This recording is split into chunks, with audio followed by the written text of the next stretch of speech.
Good evening and welcome to the last day of the league stage of the Goskillas Women's Tournament. I am your host Neptura this evening, and I am joined here by none other than ImPERium. If I can just get the audio actually working. There we go. Welcome in, ImPERium. How are you doing tonight? I'm doing pretty damn good. I hope presume expect my voice to be outputting in that regard. So yeah, I'm looking forward to this. With it being the final night of the league, the top 12 teams make it into the finals. So there's still a couple of spots that are up for grabs. A few teams in contention that will go through, but this first game has started, and the playing path is definitely one of the trickier ones to deal with, Neptura. Oh my goodness, yes it is. Just wondering where that leaves the zone to go. We've been having pretty crazy zones these last few nights, so with that playing path, let's see where it goes. Should be interesting. Team's definitely going to be a little bit scrambling a little bit there. Obviously, when you have such a certain playing path, one of the things that you should be looking to do as a team, based on the information that you might already know, Neptura, is understanding that there is most likely going to be a higher cluster of teams on that southern side of the circle, right? Or on the southern side of the map, because of that playing path. The phase one is generally pretty nice to the teams. Oh, and there it is. There's going to be less to be gained from understanding the playing path. However, for teams that want to go up north, it means that technically there's less teams going to be around them, so the early couple of circles should be easier for them to navigate their way through the circles. Yep, I agree. The zone is being nice tonight. Starting off okay. Looks like we got a pretty central zone. It's an easy zone for most. It's not anything drastic. We've got a lot of area left to cover for these teams. And we're also seeing not too much of sort of what's the word? a cluster of teams. They're kind of spread out. They're moving their own directions. Interesting spread I'm seeing from Venomy Infinity over that west side of the military base. Interesting loot strategy there, but we're seeing this actually, I've seen this from a lot of teams. Few of them over the last weekend have been doing that same thing, and much more drastically, so it seems to be a kind of a running theme. It's also going to be a very heavy test for them in how they navigate across that bridge into the mainland, right? Because like I talked about with that play path being very southern, there's most likely going to be a couple of teams automatically between the ferry pier and the compound to the east of ferry pier, right? So if I were Venom, they don't need to rotate into the mainland on phase one, so that's one positive thing. But the second element is I would definitely consider rotating over to the eastern bridge, maybe even just use the time of phase one to scout towards that eastern bridge. And that means you have two angles of cover, two angles of information, and two options when phase two shifts up. Yeah, absolutely. It looks like nope, they're just gonna keep looting, and like you said, they've got plenty of options here. We do have a knock in the kill feed. Let me see if I can find that. Yep, up in ruins. KGE purple. No. Yes. Wait. No, Rex. Yeah, no, it is. Okay, they were still knock. I got confused there. It was a knock. And look, it's really not a good start for Rex McDonald, because as of right now, they're in 14th. So they're outside of the top 12. They're not far away, mind you. True. They are, I believe, 2 points behind 12th. Wow. Gazi Female also playing in today's games. So being a player down makes their journey, their fight into this game a little bit tougher. They're going to probably play somewhat slightly more passive and look to hopefully get those kind of late game placement points. However, that means you're, within reason, relying on other teams around you going down, and that is a bit of a risk in that regard. So hopefully Rex McClammer can at least pick things up from here. Yeah, it's got to be a really disappointing start. I mean, especially if you come into these this first game of a new day. You know, it's the last day. You got a lot riding on this. You might have some new strats or some things to try, and then all of a sudden you've got only 3 right off the bat. I mean, we're not even 6 minutes into the game, so all of a sudden they have to revert back to maybe some more passive plays, like you said, and see how they get on from there. But we've seen teams do it before. These girls teams, they've been super resourceful. Even solos have been getting top 5 pretty regularly, so we'll be seeing how they sort this one out. Venomy Infinity dropping around a more scary, but they do have the yes they do. UTG International a little bit to the west of them, or actually in the same city, to be fair. So Estonia is the one that's probably under the most amount of pressure for the time being. She's kind of isolated away from the rest of her team. And this is important once again, similar to Rexpec Glamour, Nepor, where they're right now in 16th. They are relatively close to that top 12 position, only 7 points behind. Yeah, true. 5 points behind. So again, losing a player early on wouldn't help them. But I gotta know, how much information do they have over UTG being in the same location as them? An interesting play from UTG. I mean, I could understand not wanting that fight early on, but Leaky has actually moved back and allowed Venomy to actually regroup. So now they have no advantage over this team. And UTG International actually are in 29th with 19 points. So whilst they have everything to lose, they also don't have... They need to start making maybe some more points in these games, and it's the last night to do that. So just an interesting play to actually regroup.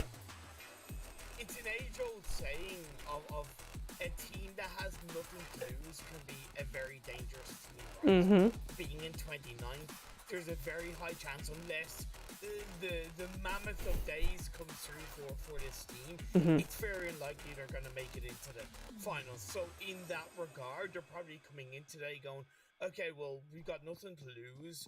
All we can do is just maybe play a little bit looser, a little bit more aggressive, take some chances and catch a few teams out. So yeah, there's a certain level of danger with UTG and where they are in Primorsk right now.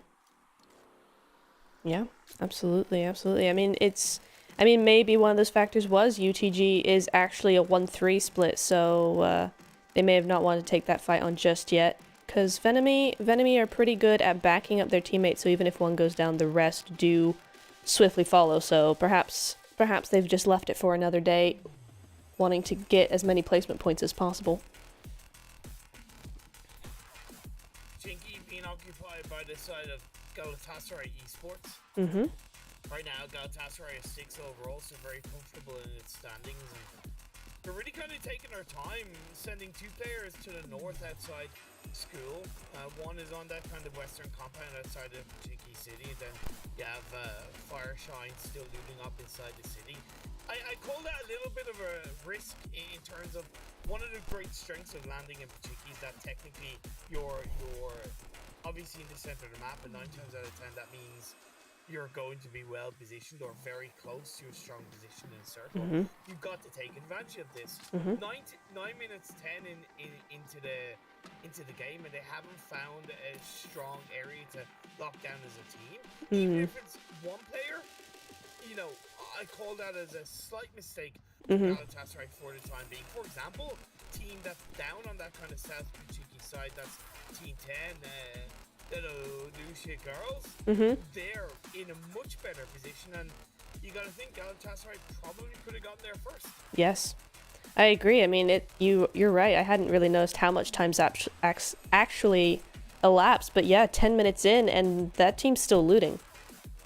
Team 10, they're still looting, still trying to find a few things, and just now are they starting to regroup and actually branch out and look for an actual spot. Unless they've decided that Pachinki, the entirety of the town's going to be their spot, or they're heading up to church, something like that. But again, the spread, they're just grouping up now, but they could have been at risk of getting taken out pretty early by some teams on the early rotation if they were spread out like that. Oh, zone. Zone is going to move south. We do have a river zones. So zone 2. So a lot of these teams. Yep. Yep. This could be interesting. We've seen this all this tournament. The zones really like to play tricks on these teams and actually give them something to think about.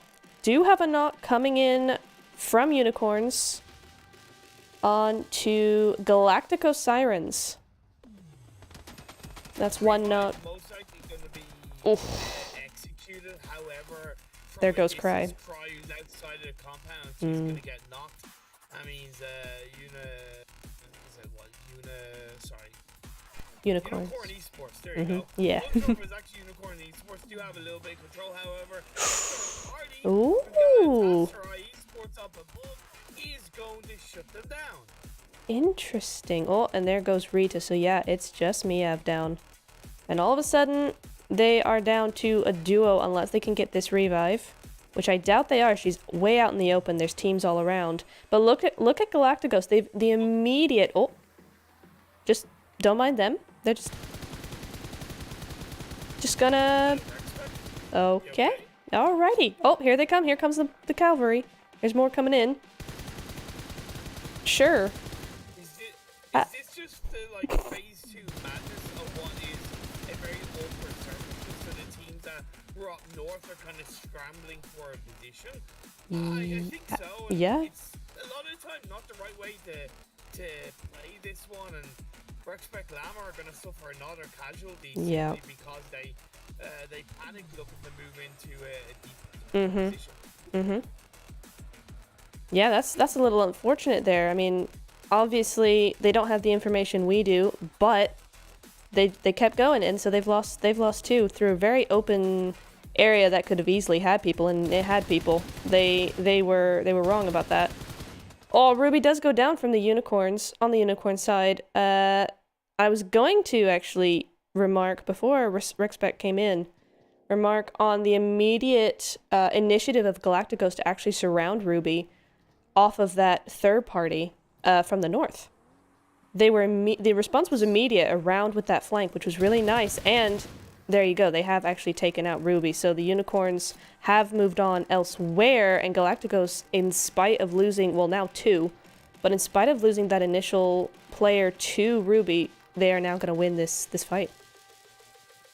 And they can certainly thank Galatasaray Esports for that inadvertent help, right? Because otherwise Unicorn Esports would have had a very big control of that engagement. Most likely would have pushed it. Fairy Pier Hill is probably somewhat the place to be inside this phase 2. Not only is a high ground, but it gives you great kind of exit strategy.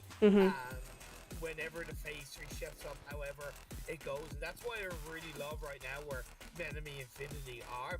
Yes. They could maybe afford to have one player maybe a little bit more towards that kind of north or southern edge of the hill to get that extra little bit of information. But otherwise, they are in a very comfortable spot. Yes, very nice. Really nice prediction of these teams' rotations. Interestingly enough, though, nobody landed there. We've been seeing all weekend people landing in Fairy Pier, and sometimes 2 teams. But that plane path was perfect for that, and they didn't go there. I wonder if they thought maybe too many teams would go there. But in the end, there was nobody.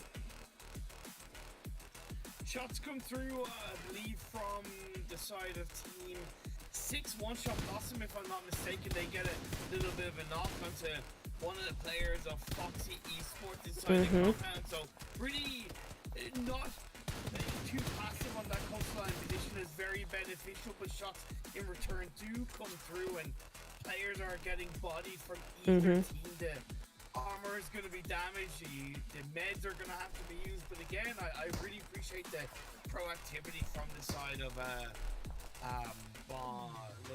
who's a Team 6? That is One-Shot Blossom. I like that proactivity.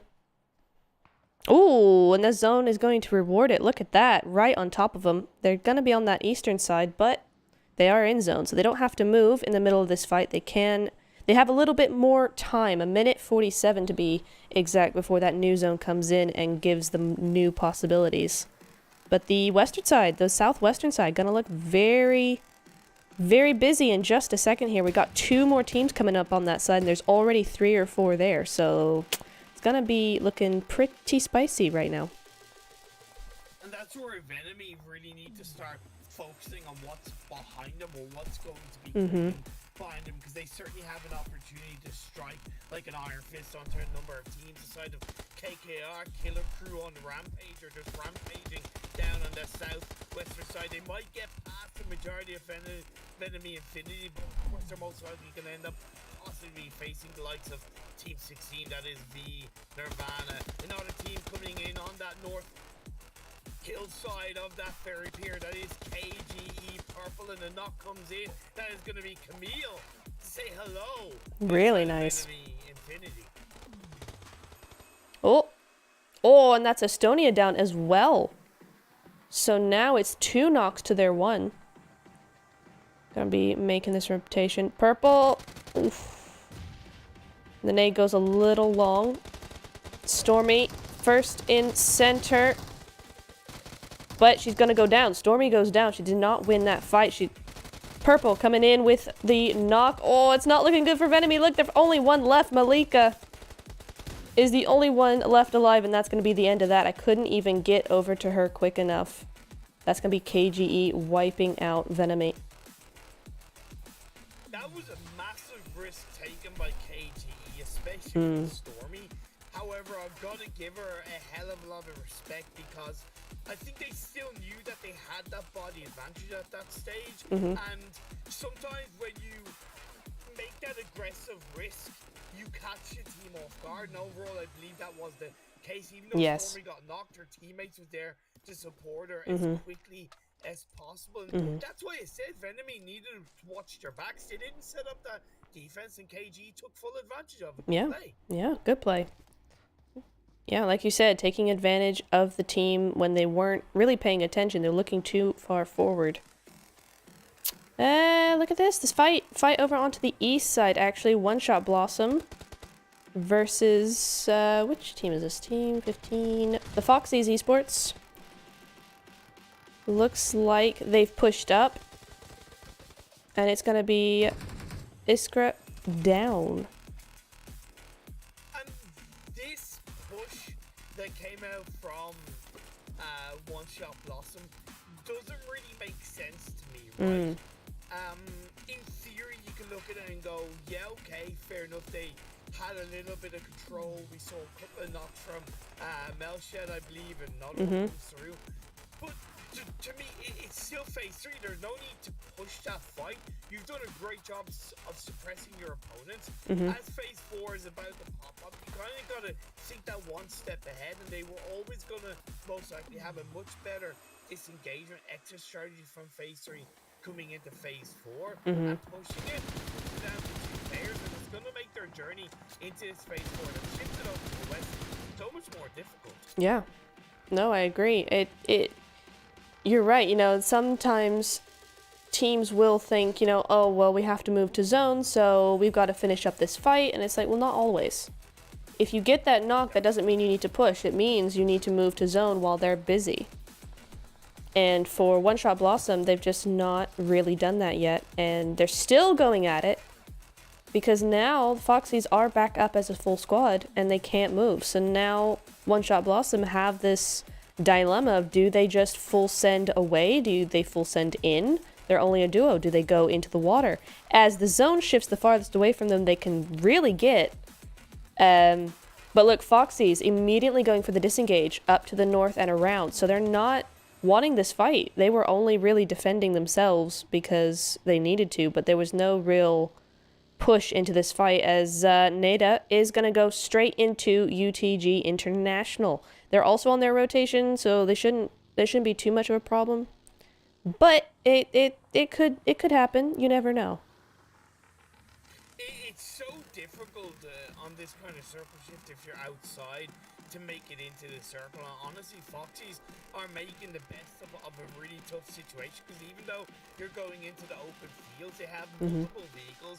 They're going to be able to thread it in on the edge and use those hay bales that are around them to create a little bit of extra hard cover and hopefully keep those vehicles alive coming into the phase 5 shift. They're outside the cluster. They made it in quite nicely. The thing is, they shouldn't be pushing too much further than where they are right now. Agreed. Interesting with the 1-3 split, though. Bambi's still in trouble for the Foxies. because these other teams, they have 2 teams up on that hillside now that were spraying them down. They're not now for some reason. I'm not sure entirely why. But she's gonna be... That's weird. They've just let her go straight through. Okay, and the zone! No! The fields! We're back in the fields. Alrighty then. With just a hint of coastline for anybody who's daring enough to try that one.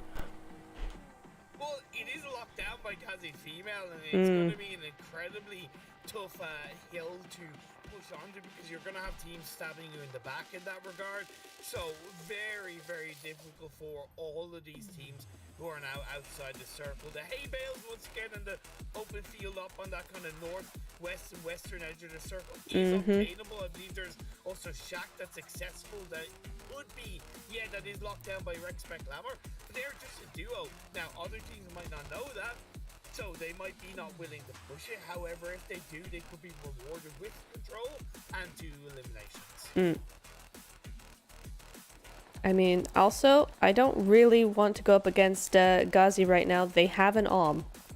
Their player on the coastline is an OM, has an OM, and Venomy are not going anywhere. They cannot peek this. They're trying, but they shouldn't. They really can't. DETIDOSHIT pushing forward on towards the members of Foxy. It's a little bit of a fight, but at the end of the day, Fox come out on top. They survive as a full squad. They get 4 eliminations and are inside the circle. This is incredibly strong for the side of Foxy's Esports. They may be in 26th as of right now, but they're certainly playing like a top 5 team. Very strong aggression, proactivity. Yeah, it's really, really nice to see them kind of stepping up a little bit on this last day. Deti going through, trying... Looks like they're gonna... Oh no, they're gonna go straight through. Let me get that little world view going here. Yep. Deti girls, they're gonna move straight through Foxy's and go to another shack. UTG. And now they've sandwiched themselves between UTG and Foxy's. So this could be interesting. They've only got that little shack to work with, whereas the rest of the players... Or the rest of the enemies, sorry, have more of the hill and more of the fields to work with. But... Oh, looks like UTG, UTG are not having a great time of it. They had that space to work with, and it's been taken a little bit. They're down to a duo all of a sudden, and Deti, get another knock. Nice spray coming in with the M4, but not quite enough. That's why the Foxy's Esports girls didn't push in directly onto that eastern side, because it really isn't the best place for you to be. It hasn't been, and the fact that they're still up as they do, I actually got to give them credit for that. Krew on Rampage, however, very close to KG Esports along with Respect Glamour. And there goes Respect. Gets a knock. And that's going to be Respect down to just a sliver of health with Blue, last player alive. And Blue only has bandages. There's no meds. She's only got 2 bandages left and a couple of energy drinks. There goes the Molotov into the shack. But all these teams, there's so many teams are knocked right now. If you look at that map, all those little knock symbols, it's just chaos at this final circle. We're into zone 6 now, so this blue zone's gonna hurt. They have to move in quick. It looks like the Foxies are either gonna try and get this res or leave Bambi behind as they move into zone. Rex, though, are going to get that result. They've also got to watch their backs, and then now they're going to take out this side of... I don't know who it was, because it happened so quickly, but that was Deti. Yeah. Kills, but unfortunately, no. make it to that one tiny little... Oh my goodness. Esports to smithereens. Yeah, that's a 6th place for them, though, so well done them. Ghazi still in the running, but UTG in this shack, they're the only ones actually in zone. The rest of the teams have to come to them. Unfortunately for them, super nadeable position if anybody can get close enough. So it's a very risky little position they've got here. Man, I'm just looking at Ghazi female. They're still outside the circle on this circle shift, but they do see UTG in that wooden shack. I caught a bit of an eye on one of their players with the just scoping out and making sure that they were getting the relevant information. Rex moving in. Not so moving in, but spraying it. And now Gazi are going to take advantage of that. Excellent third party coming in from them with that DP. Going to just take out, or not take out. Oh, take out Foxy. Foxys are gone. Wait, who was? No, Rex. Sorry. Rex, Beck, Glamour are actually gone. That's the team who just lost out there after a couple of knocks on to KGE. And KGE now is going to go as a solo out in the blue. Medding up. She's got 5 meds. Not going to make it, though. The timing just wasn't quite right. Going to make it a 3rd place finish for that team, but is going to be UTG and Gazi female. Yeah, the crash came from Krew and Rampage as just a little bit of a last-ditch attempt to survive, and UTG dealt with it fairly quickly in that regard, and they'd be given a little bit of hardcover in the form of another buggy. The circle, I believe, has gone against both teams. Yes. UTG do need to move out of this slight wooden shack, and Gazi, they're not exactly in the cleanest of hardcover. However, they have the able to push in, and a knock comes in with the vehicle being blown. Oh, just one player left alive. There it goes. Gazi, female, who are currently in 12th place, coming into this game, pick up the first chicken dinner of the day. My goodness me, they got quite a few points there with their 5 kills as well, and they were a 3-man team or 3-woman team. They weren't even a full squad, and they got that win with 5 kills, so nicely done to Gazi. UTG coming in 2nd place with 4 kills, and then KKR actually with third place and 2 kills. Well done. We're just gonna move in. Oh, go ahead. It was just to say, like, it was a really tricky game for a lot of these teams. And look, not to take anything away from Gazi with that chicken dinner, but let's be fair, they had, when it came to the circle shifts, they had like the strongest spot from, I think, phase 4 onwards, and nobody really crashed onto them. Yeah, UTG close by, but they ended up going in a different direction. Obviously, closing out, good strong closeout, but Gazi certainly had the circle up on their side. Yes, they did. They did. And as teams started, one of my favorite strategies that teams end up doing is just pushing other teams together and waiting for them to figure it out on their own, and then come back to them when they're ready to fight or not ready to fight. And Gazi certainly had the opportunity to do that up on top of that hill, just move into zone very quietly, let those teams fight out amongst themselves, and then take the win when they needed to. So I really enjoy when they make those kinds of plays. Also very impressed with KG. The squad out that they pulled out onto Venomy Infinity was aggressive, strong, and quick off the mark. They picked up 9 kills in that 4th place, so I would argue that they fared off better compared to kind of 2nd and 3rd in that regard. Yeah. And yeah, it was just a strong game from them playing on that western side, and also Foxy's Esports. I think they were the most impressive team rotationally in this game, and they didn't take it for granted. They recognized that, look, when we're coming in on that kind of field position up north, we need to take advantage of it. We need to look to control it, and they controlled it hard.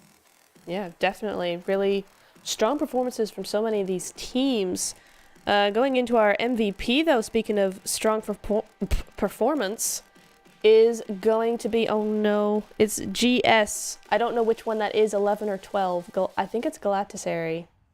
Or is it Galactico Sirens? I'm unsure, apologies. But it is going to be Carly coming in with 7 defeats and 860 damage. So 7 kills to her name. And that's just her. That's not even talking about her team. So, my goodness. And yeah, best companion is going to be 4 revives, KGE Nada. So yeah, some strong support and strong fragging coming in from these teams for this first game. We're gonna any more thoughts, ImPERium?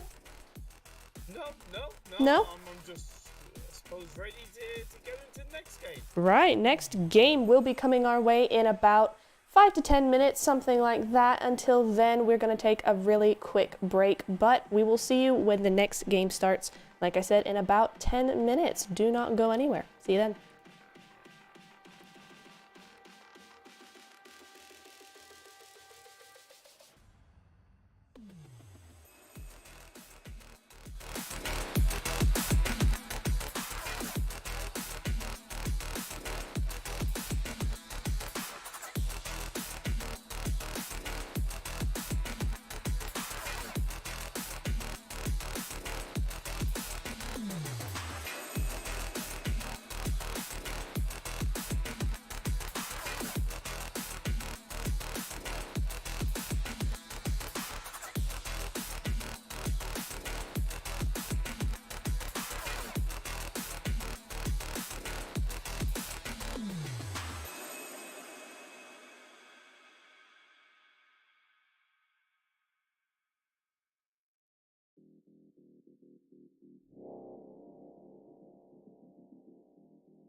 Welcome back, everybody, to Game 2. We're going to be landing in, or jumping into Miramar right here. And again, I'm going to be joined by ImPERium. Hello, ImPERium. Hello. We are indeed getting into game number 2. It's on the desert terrain of Miramar, so bigger map, bigger opportunities, and let's see what these teams can show us. Yeah, let's see. Playing path? Pretty normal, really, isn't it? That's pretty normal. Nothing too heavy. ImPERium, I'm not seeing too much risky or dangerous with that. Well, here's the thing. What can be a false positive is that you think with Miramar being a bigger map, you have less hot drops. However, because Miramar is so full of desert terrain, and to an extent you're relying on those harder city compounds such as Chumasera, Ebola, etc., you do actually have a higher chance of hot drops happening. For example, we have 3 in this game. San Martin, Monte Nuevo, and Chumasera all have hot drops. Ooh, look at that. Yes, indeed. And a little bit of coastline. Just to give a little glimmer of hope that maybe we might have some more mountainous terrain to traverse in these later circles. Could be interesting.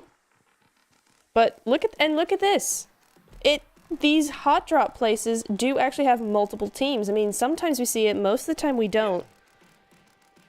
And One Shot Blossom not having a great time of it, I have to say. 1 dead, 1 down. No, 1 dead so far, and then Foxy's. It's against Foxy's again! In San Martin. That's... He's able to get a knock. Yep. So that's a really good start for them. The revive comes through on the baby. That's going to be a majority of One Shot Blossom being eliminated. Just Mila left on her own. She does have an M249. It's a very powerful early game weapon though. Oh no!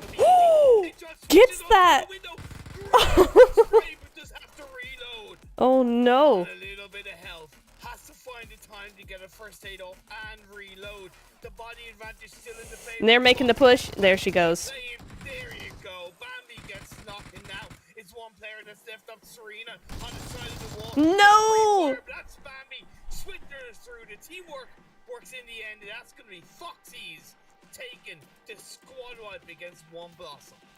Wow, that could have gone both ways so quickly. Really nice sort of teamwork from the Foxies, and not getting in their head about it, not panicking, just getting it done, making the right plays. Even against M249, because that is a scary weapon to go up against. It makes you think twice. Especially when you don't have much loot yourself, and the Foxies handled that beautifully. I tell you what, I'm low-key starting to believe that Foxy's Esports could have the greatest glow-up that I've seen in quite a while in PUBG Mobile. Like I said, coming into today on a total of 33 points in 26, roughly about 32 points behind 12th place. What that requires is, outside of the other teams that are closer to top 12 having terrible days, that requires at minimum about 9 points, 8 to 9 points per game. Yeah. They've had a great start in game number 1, I believe. They got themselves a number of kills and a top 5 position. They've started a second game with 4 kills. They can carry that forward, pick up a couple of extra kills, and hopefully another top 3, top 4, top 5. And yeah, okay, it's going to be close. But I'm seeing the potential with how strong they're playing so far of a potential big glow up. Yeah, for sure. I mean, yeah, the way they're playing, sometimes, you know, you get into one game and a team will play really well, and then you get to the next one and the momentum's just gone. So far, already, we're seeing the momentum has not left. It's not going anywhere. They're still going strong, even with, you know, less loot than they probably would have liked because of that hot drop. And they still made it. So, yeah, great team. Looking forward to seeing how they go the next, well, 2-3 games, I suppose, counting this one. Gonna be interesting. As far as other hot drops that have been happening, it's been generally pretty quiet. The Monte Nuevo hot drop, the teams generally disengage off the back of, I believe, some initial kills. The fight in Chumasera has now suddenly started with this side of Gazzy female getting that kind of opening knock and kill on that lower ground position on the north of Team in the hands of Teamclown Girls. So Teamclown Girls, they're kind of a little bit stuck in these buildings. Yeah. To because they have Gazzy female, all eyes overlooking them. Yeah. I tell you what, these lower buildings, never like them. They're just death traps. The minute that you get that team up on the top of that ridge line there, and then they start descending, you're just done. There's nowhere else to go. You just have to run and hope they don't find you, because it's so difficult to play from. And if you don't have that man advantage, if you don't have that knowledge of the town, then you're really, it's not looking good. and that's what decided Teamclown Girls tried to do initially. They tried to run away. However, because you're going from buildings into the open and you have the low ground against you, yeah, that's where you're so much easily exposed. So you're dead right. It's gonna be so difficult for Teamclown Girls, and fair play to Gazzy. They kind of want to push in on that. They're going for a 2-2 split, which honestly I don't agree with. Okay. 2-2 splits, even though you know you have the body advantage, isn't really recommended. There's no need to have two players on the high ground. Send a third down. Make it a 3-1 split. That would be much more advisable. Yes.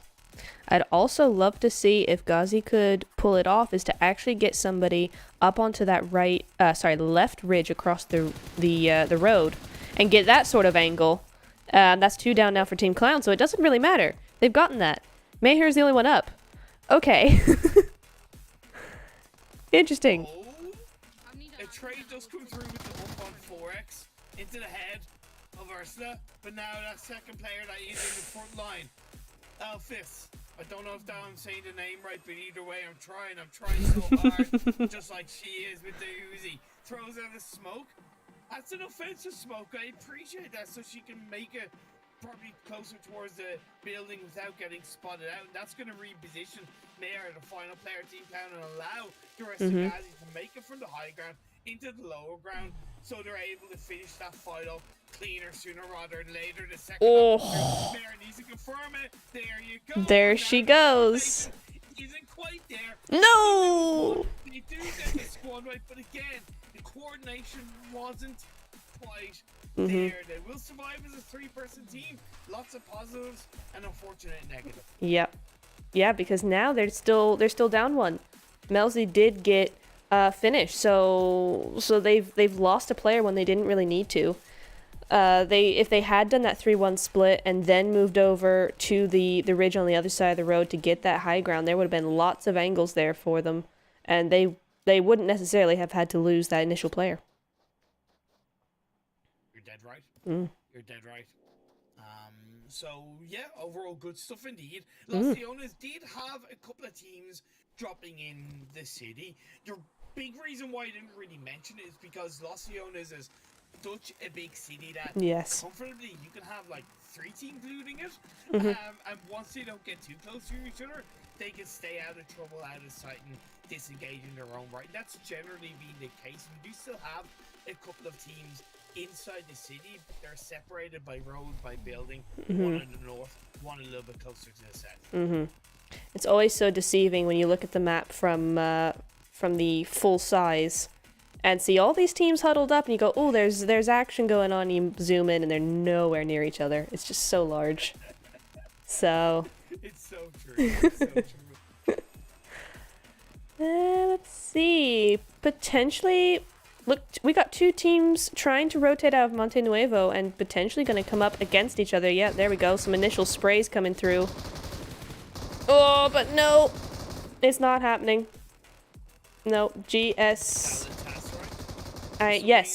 Somewhat getting caught out because to be fair, they have a 2-2 split and the full squad of Ebola Esports Red Roses pushing quite aggressively. It's meant that they've had the overall body advantage and they've pushed back the 2 remaining players of Galatasaray Esports onto that more western side of the road, and that's some good play from Ebola Esports Red Roses. I appreciate that. Yeah, I mean, they've actually not only taken over one half of the team. They've actually made the other half have to reposition. They've had to make them retreat. And so they've just completely taken that for that position for themselves. Looking over in the direction of DETIDOSHIT Girls. Right now they are coming into today's games in 15, so the fight for 12th is very much on. So they need to get a pretty strong result, at least in this Miramar game. It wasn't really the best start for them in the day and over on the first game of Erangel. But they're in a good position for the time being. Phase 1 is always kind of pretty massive, along with Phase 2 inside Miramar. A nice central shift has taken away that Los Ligos Island area. Yeah, it has, but it has left Chumi. It has left those mountains all in for play. Also a little bit of Valdomar. We've got a couple of teams down there. We've got Galactico Sirens down there and potentially UTG up to the north slightly looking in. That is interesting. I don't mind Valdemar being a little bit occupied, but I would definitely recommend that Galacticos should start to disengage away, because you have a full opportunity to get that kind of more south mountainside area locked under control, around the Minas de Val area, right? And you don't want to be stuck in the city for too long, and other teams most presumably will look to rotate around, such as UTG. They may not know that now, however, they might know it 3 minutes later when UTG have a stronger position and they get absolutely wiped out. So yeah, Galacticos need to think about moving out of the city. Agree, especially when there's very few actual access points to the rest of the map. You know, you've got this road, you got a couple of roads going up the mountain, but if some team has control of those roads and has that look down onto you, you're done, because the zone is not going to go to you.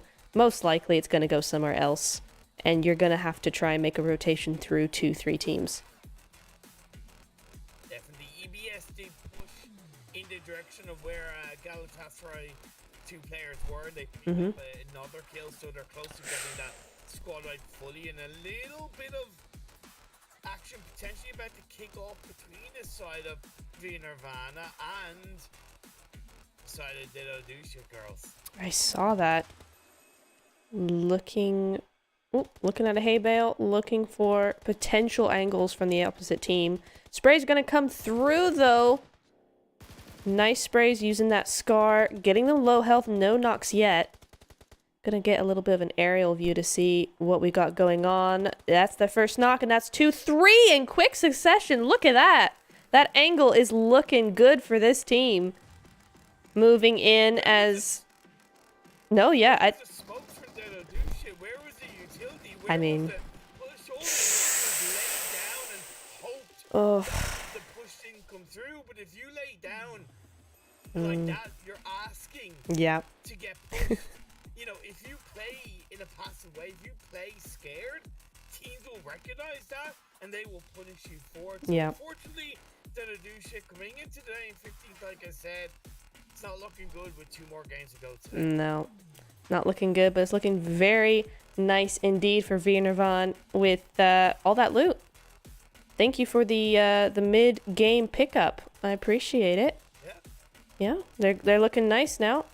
Gonna be just looting up on those meds, on that ammo, all that stuff, as our, what is this? This third zone's about to pop off in 3, 2, 1. There we go. North, oh my goodness.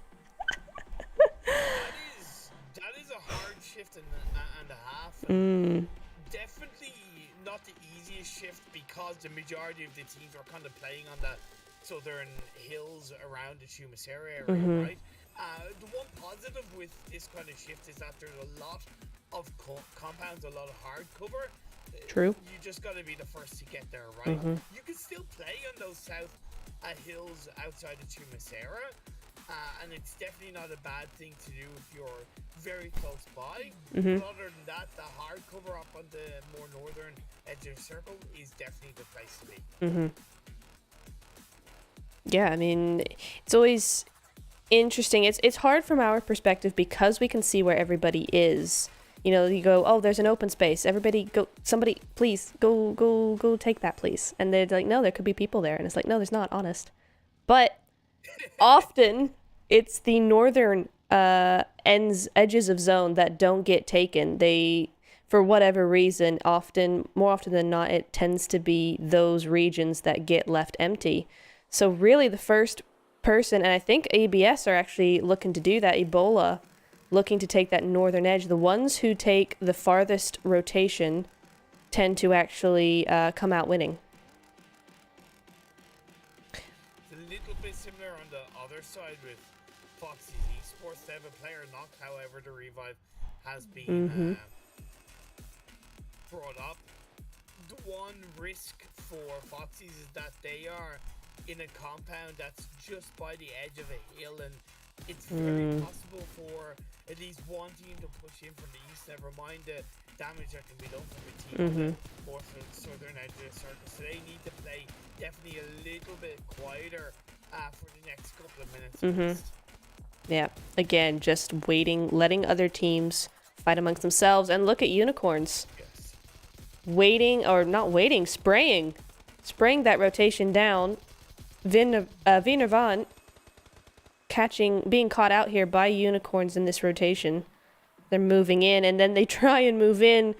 Sunlight trying to move in, get some space, and she just gets completely bombarded by Foxy's. There she goes.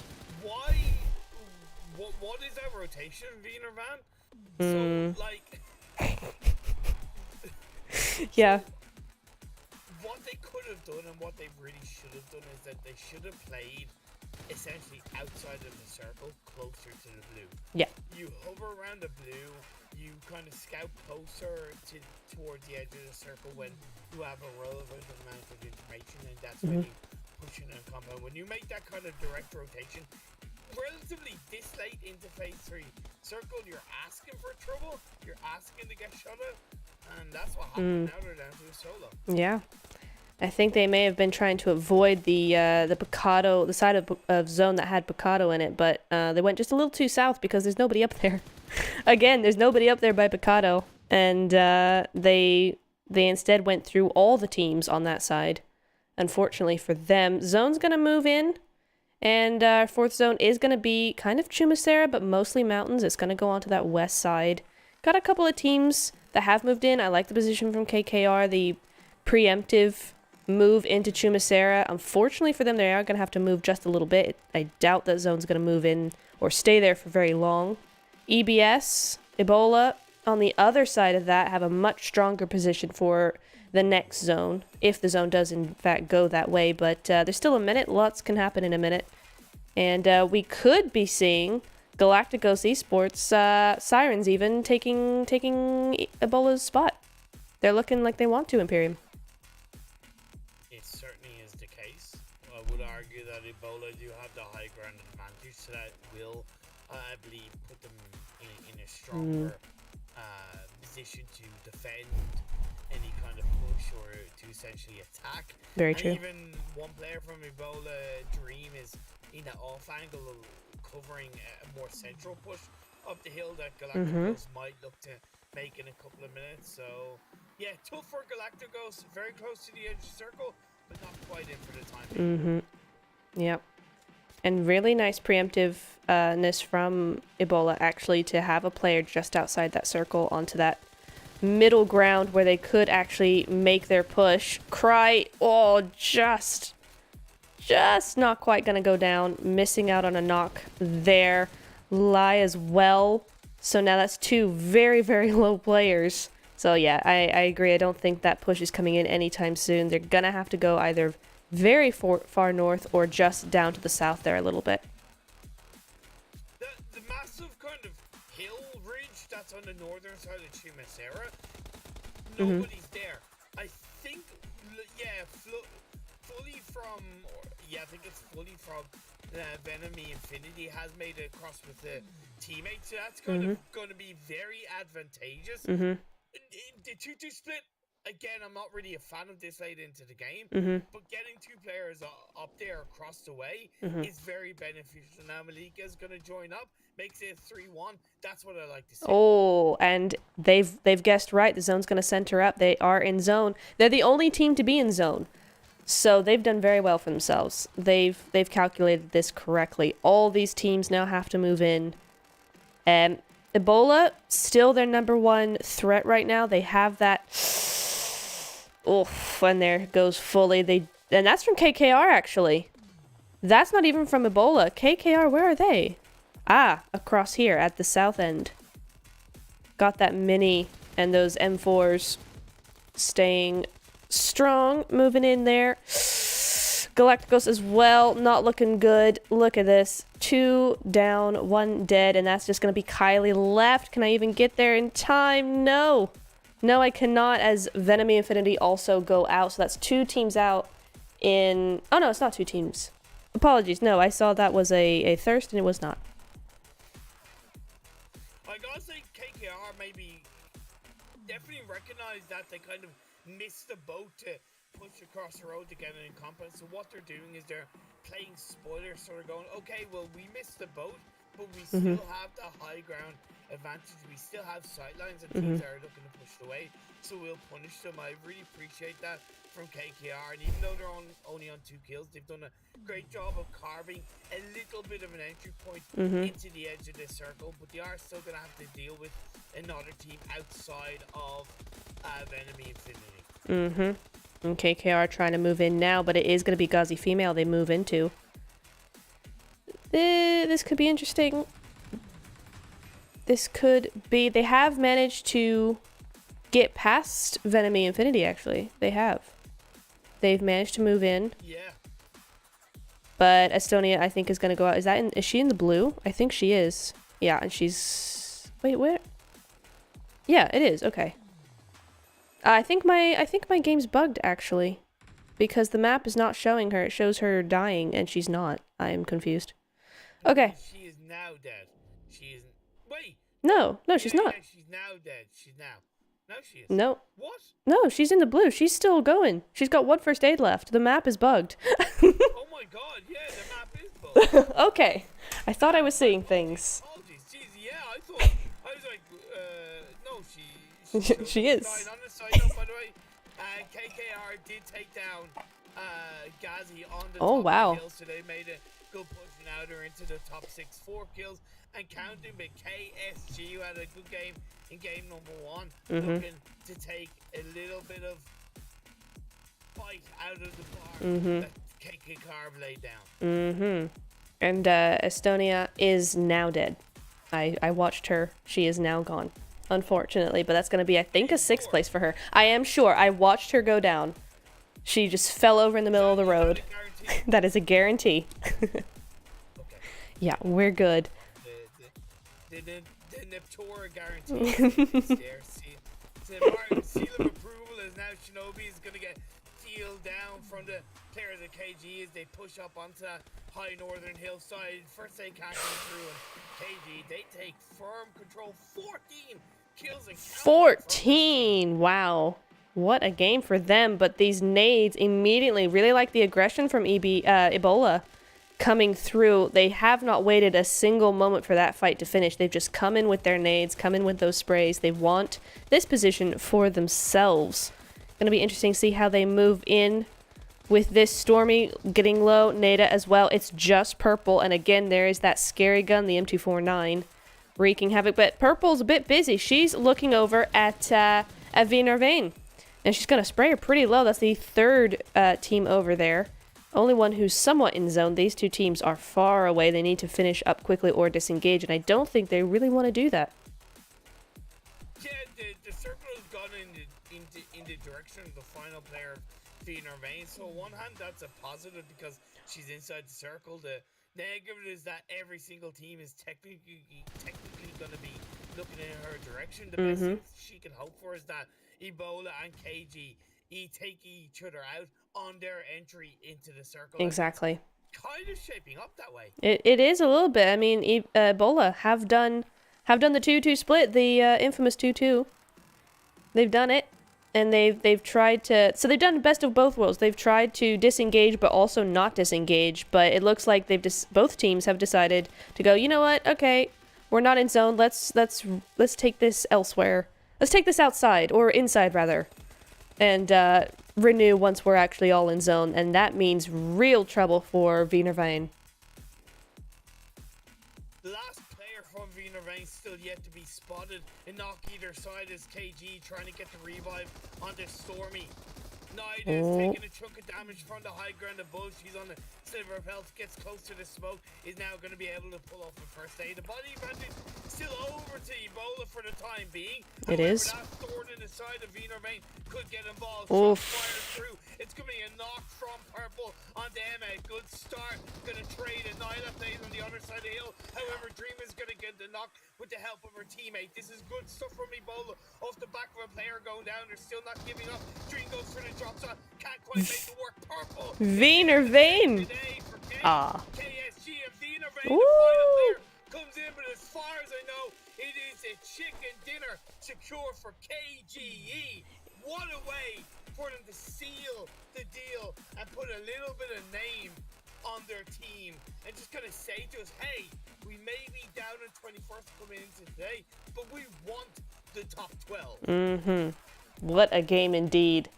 That was a strong performance in from both teams actually. I mean, Ebola had the man advantage, and they just weren't able to quite make it, and I think that's partly due to Vivant, that final player coming up and getting that kill, the knock. They were only a duo. There was only two left up for Ebola, and then somebody from the back goes, "Oh, hello, you remember me?" Comes in, gets the knock, and then it's a solo, and after that it was a done deal. But yeah, KGE very, very strong in that final game.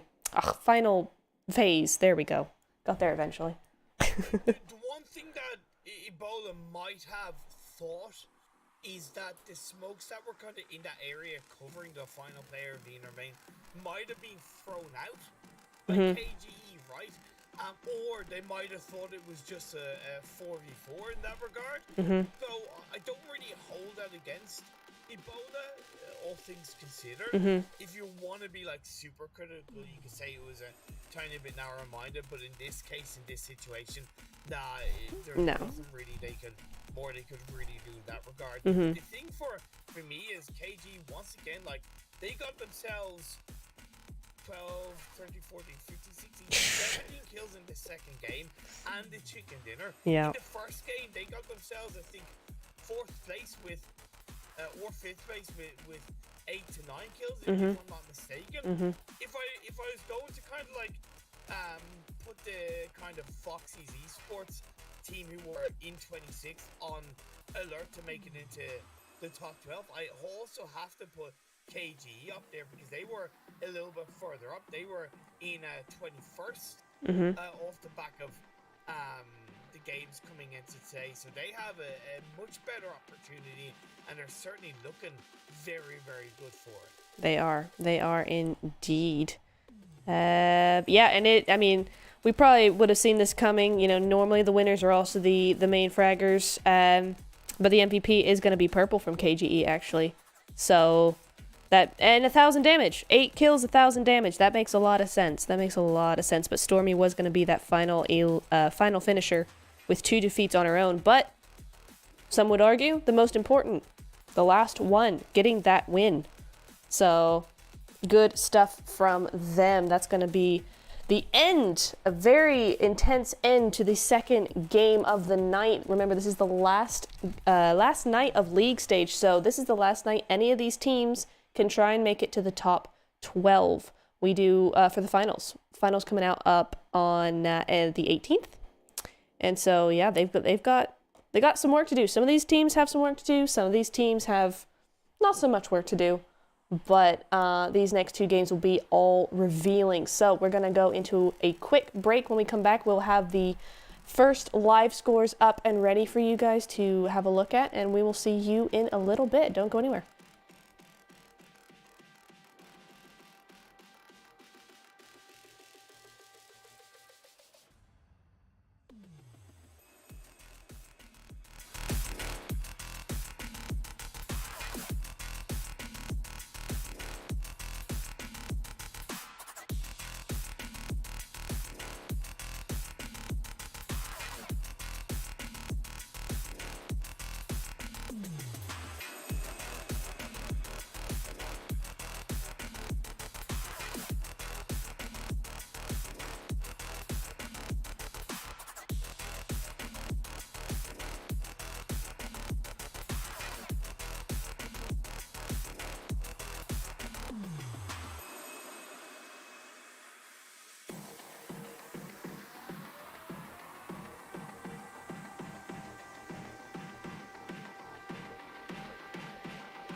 Alrighty, welcome back to the final stage of the final day of the league stage, coming into game 3. But just before we get into that, I do want to go over the current scores. Now, do remember, this is going to be just the scores from these two groups competing tonight. This is not your overalls. We'll have that later on in the evening. But for now, it is going to be ImPERium. You wanna take this one? I don't know how to pronounce this. You seem to do it all right.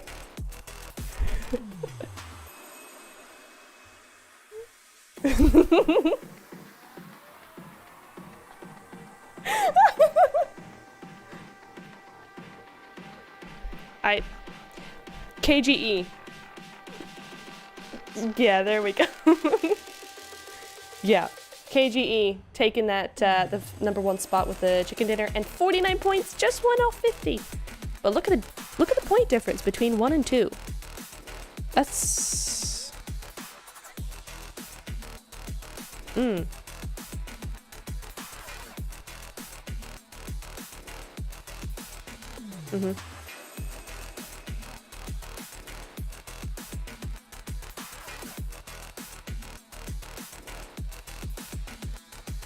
Mhm. Oh yeah.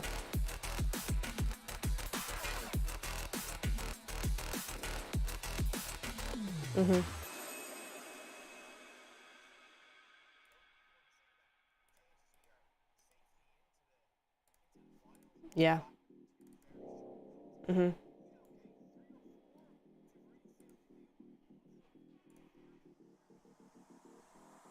Yeah, for sure. I mean, they've got to be really happy with that coming into the second or the third game rather. And third game, Sandhawk. Anything happens, but also anything. I mean, really anything happens. We'll have to see.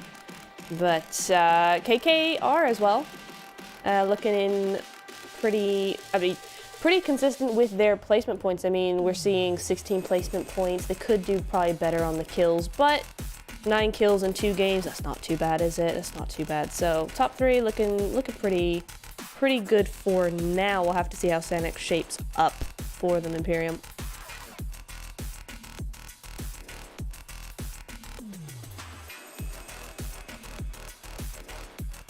Circle the side of a Venomy Infinity, being able to get the majority of the damage onto them. I believe that leaves the Galactics down to just a solo player. Cry is all on her lonesome. Oh no. Sandwiched by the Venomy Infinity Krew. It's not going to be easy. No. Just hidden behind a rock. Nope, and there she goes. Yeah.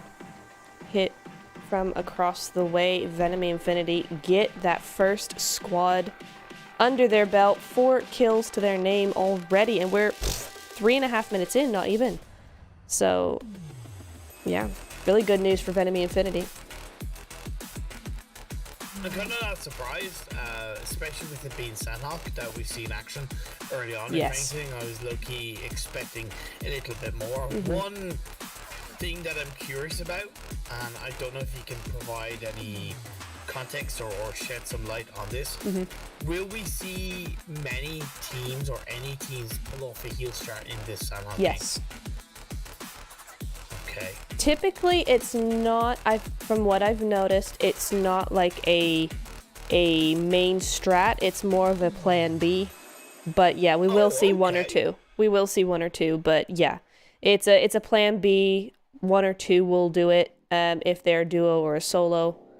But I'm not seeing them really in the preparation stage of the game, at least. Really go for we're doing med strat this round. So yeah. Oh, they might want to, though. Look at the zone. All that water. Well, it's okay. It's not the worst phase on circle I've seen in Sandhawk. I can tell you that much. True. And Tora, the fact that it's really only occupying 2 islands is, at the end of the day, a positive thing. True. And with the majority of the phase 1 being in the mainland, it's all good in the hood. The risk, obviously, is if phase 2 shifts to the west and we still have a good chunk of that northwest island that has mainly the mountain occupied. That's when things become a lot trickier. Yep, you're right, but oh no, look at this. Rexbeck Lammer gonna lose one pretty early. Venomy Infinity on a roll. That's their 5th kill, but no, Estonia look at her HP. Estonia from Venomy Infinity. Oh, there she goes. Yep. Yeah, we kind of knew that was going to happen.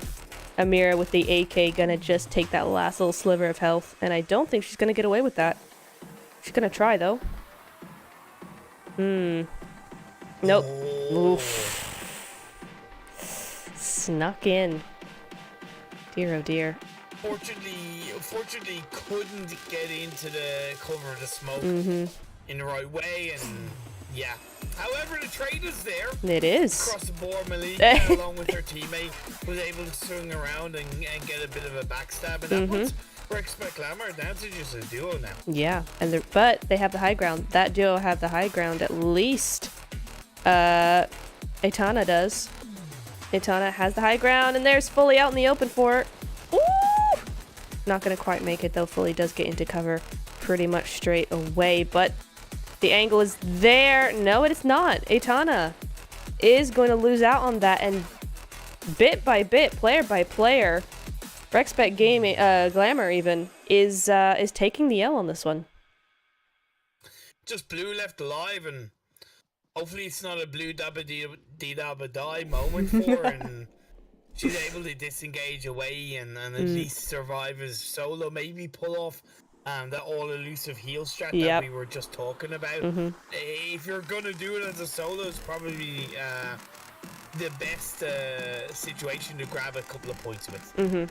And it's almost, in some ways, for the heal strat, it's convenient that she's been left to a solo so early, because if that is going to be her strat, she has plenty of time to get those resources that she needs to do that strat effectively. Definitely gonna have to loot a lot of compounds, of course, only on 3 first aids at the moment. Stick to the edge of the land and loot building to building, and hope that you can pick up enough to keep it going. Gazi, a little bit more in the center of the circle outside of Paradise Resort. They do have the high ground team of unicorns, putting them under pressure. Not enough where it's sweaty Betty kind of moments for Gazi, because they have the hard cover of the buildings. However, the angles of pressure that this side of Unicorn Esports G can put down could be very dangerous to Gazi. It could be. It could be, especially with, look at this nice little flank from the unicorns. Lilia, I think that's how you pronounce that name. Apologies if it's not, but the flank over onto that left side, trying to get that little angle and staying very quiet. Nice strat to come in very quiet and not make any noise, and just wait for the right time to catch them by surprise and make that the most effective play that they can. Just waiting for the other duo to make, or trio rather, to make their real play, make those sprays, get that knock before she enters the play. But nice stuff coming in from them so far. Do have a knock. Rita is going to go down, but pretty easy revive to get up and running. Miev gonna get a spray onto Ursa, but it's not gonna quite connect enough. Yeah, it's kind of at a standoff. I mean, we see this with many fights, especially in the first early stages like this is, where these teams get their positions and then just wait. It's the standoff phase where they just wait and see what they see, hear what they hear before making any sort of move. So you kind of just gotta wait along with them. And there's the shot from Lilia. She's just waiting, though. The trigger discipline for this, waiting until she started shooting to shoot back. Ruby is gonna go down, though. Ursa very low, but now, not sure if they heard that. I'm sure they did. Not sure if Melzy now knows that there's somebody over there. We're gonna have to see. But Lilia also seems to be pretty aware that there's a third party coming in from EBS ImPERium. Something that you always gotta consider, and that's the biggest mistake, or one of the biggest mistakes that teams make in Sanhok, especially the less experienced teams, is that they get caught up in the fight for so long, where in Miramar and Erangel you're able to spend a little bit of extra time in scouting the engagement, looking around, finding that kind of perfect shot, the perfect moment to strike. Whereas in Sanhok, when the map is so small and the circles close in that little bit quicker, you need to take that into account, and it's so much easier to get third-partied if you spend too long on an engagement. So yeah, certainly it's going to need to be considered for Unicorn Esports G, as they do have a player knocked. She's a little bit on her own. The phase 2 did send her up a little bit of water out of play, but it's still up on that northern side. Interesting. The map is still something about Estonia from Venomy Infinity. Really not liking her. It just keeps showing her dying over and over again. So that's always really confusing. But I'm gonna ignore that for now. We have Ebola did end up moving on. They didn't really want to take that third party. As Unicorns now going back over there, they're now down to 2 knocks. So the good thing is that they have those rocks, but again, it's kind of a standoff. At some point, I want to see them either disengage and go, you know what, this is not worth it. We're not doing anything. We're just using up resources that we don't need to. I mean, look at Rita. She's got 0 first aids now, having to rely on those bandages. Or they need to just go full send. It's only a duo. Ghazi are just down to a duo. They have the man advantage, and they have the angles, so they gotta choose. They can't keep doing this forever, because like you said, Sandhawk is the map of third partying, so as soon as somebody catches wind of what they're doing, they're gone. Great rotation being utilized, by the way, from the side of DETIDOSHIT Girls. I really like that. It's clean, it's safe. Yes, technically in a more competitive lobby, you could potentially have a team being aware of that and being on the northern side, because phase 2 does pose its own risks. However, in this lobby, in this situation, it's an extremely strong rotation from the DETIDOSHIT. Really nice. Oh, really nice to see, but Teamclown are gonna go ahead and get taken out by I think Vivant. I think that's who that was, but Vivant pay a hefty price. Look at this. 2 down, dead and 1 down. It's just Shirumu by herself. She may be able to get this res, but I think there's a couple of teams lurking in waiting in the wings, and she may not be able to cross this street. She maybe have to go on her own, maybe. Not sure. We'll have to see. The next circle has popped up the tour. It's shifted Ooh, a little bit has. more heavily north, and that's once again great for DETIDOSHIT. Of course, Tatmok, Cow, Paradise Resort, the 3 big areas inside this phase 3 circle. Really nice, and like to see the initiative coming in from One Shot Blossom. They have finished the early game phase as a squad. I don't think they've done that the last 2 games, so a win for them so far. 0 kills, but if you could just hold on to your squad and get a nice place, the kills will come eventually in the later phases of the game, so nice rotation coming in from them. They've gone center zone, actually. Interesting. I'm not a huge fan of center zone, depending, because it's so easy to get third party and third party, especially in Sandhawk, but we'll have to see how they use this. Especially this compound, because you don't really get cover to the hill to the south, right? Outside of Paradise Resort. To split either side is probably the best way to lock down this compound in phase 3. I would prefer if they had a 3-1 split with 1 on that southern hill to at least get a level of information and time for the rest of the team to respond. Look, they're happy playing center circle. Let's see how it works out for them. There is a lot of action going down, though, on the south side, outside of the circle. My goodness. The side of Galatasaray, I believe, getting involved as Team 11 Galatasaray Esports. Indeed, they pick up a little bit of a kill, I believe, onto the members of KKR. KKR are out. However, Team 16, V Nirvana, are still alive, but they're going to suffer a casualty. Shrumo gets knocked, just 1 player left off. Prolovoska, what can she do? Isn't able to hold on. And once again, Galatasaray pick up a number of kills. They're up to 4. They're up to 4. Nice result for this stage in the game. We're only up to phase 3. They've already, what it amounts to, they've already killed up to a squad. So, a lot of nice points coming in, and we're almost to the top 10. So even if they go out now, they're at 11th place with 4 kills. It's not a terrible result. It is not indeed. Not indeed.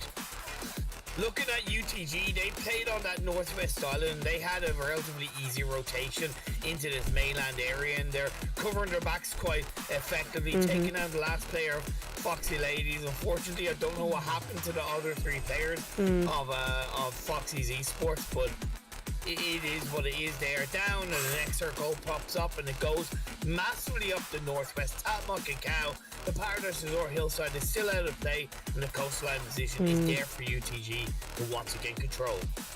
It is, and looks like One Shot Blossom. Oh no, they're moving again! No, stay there!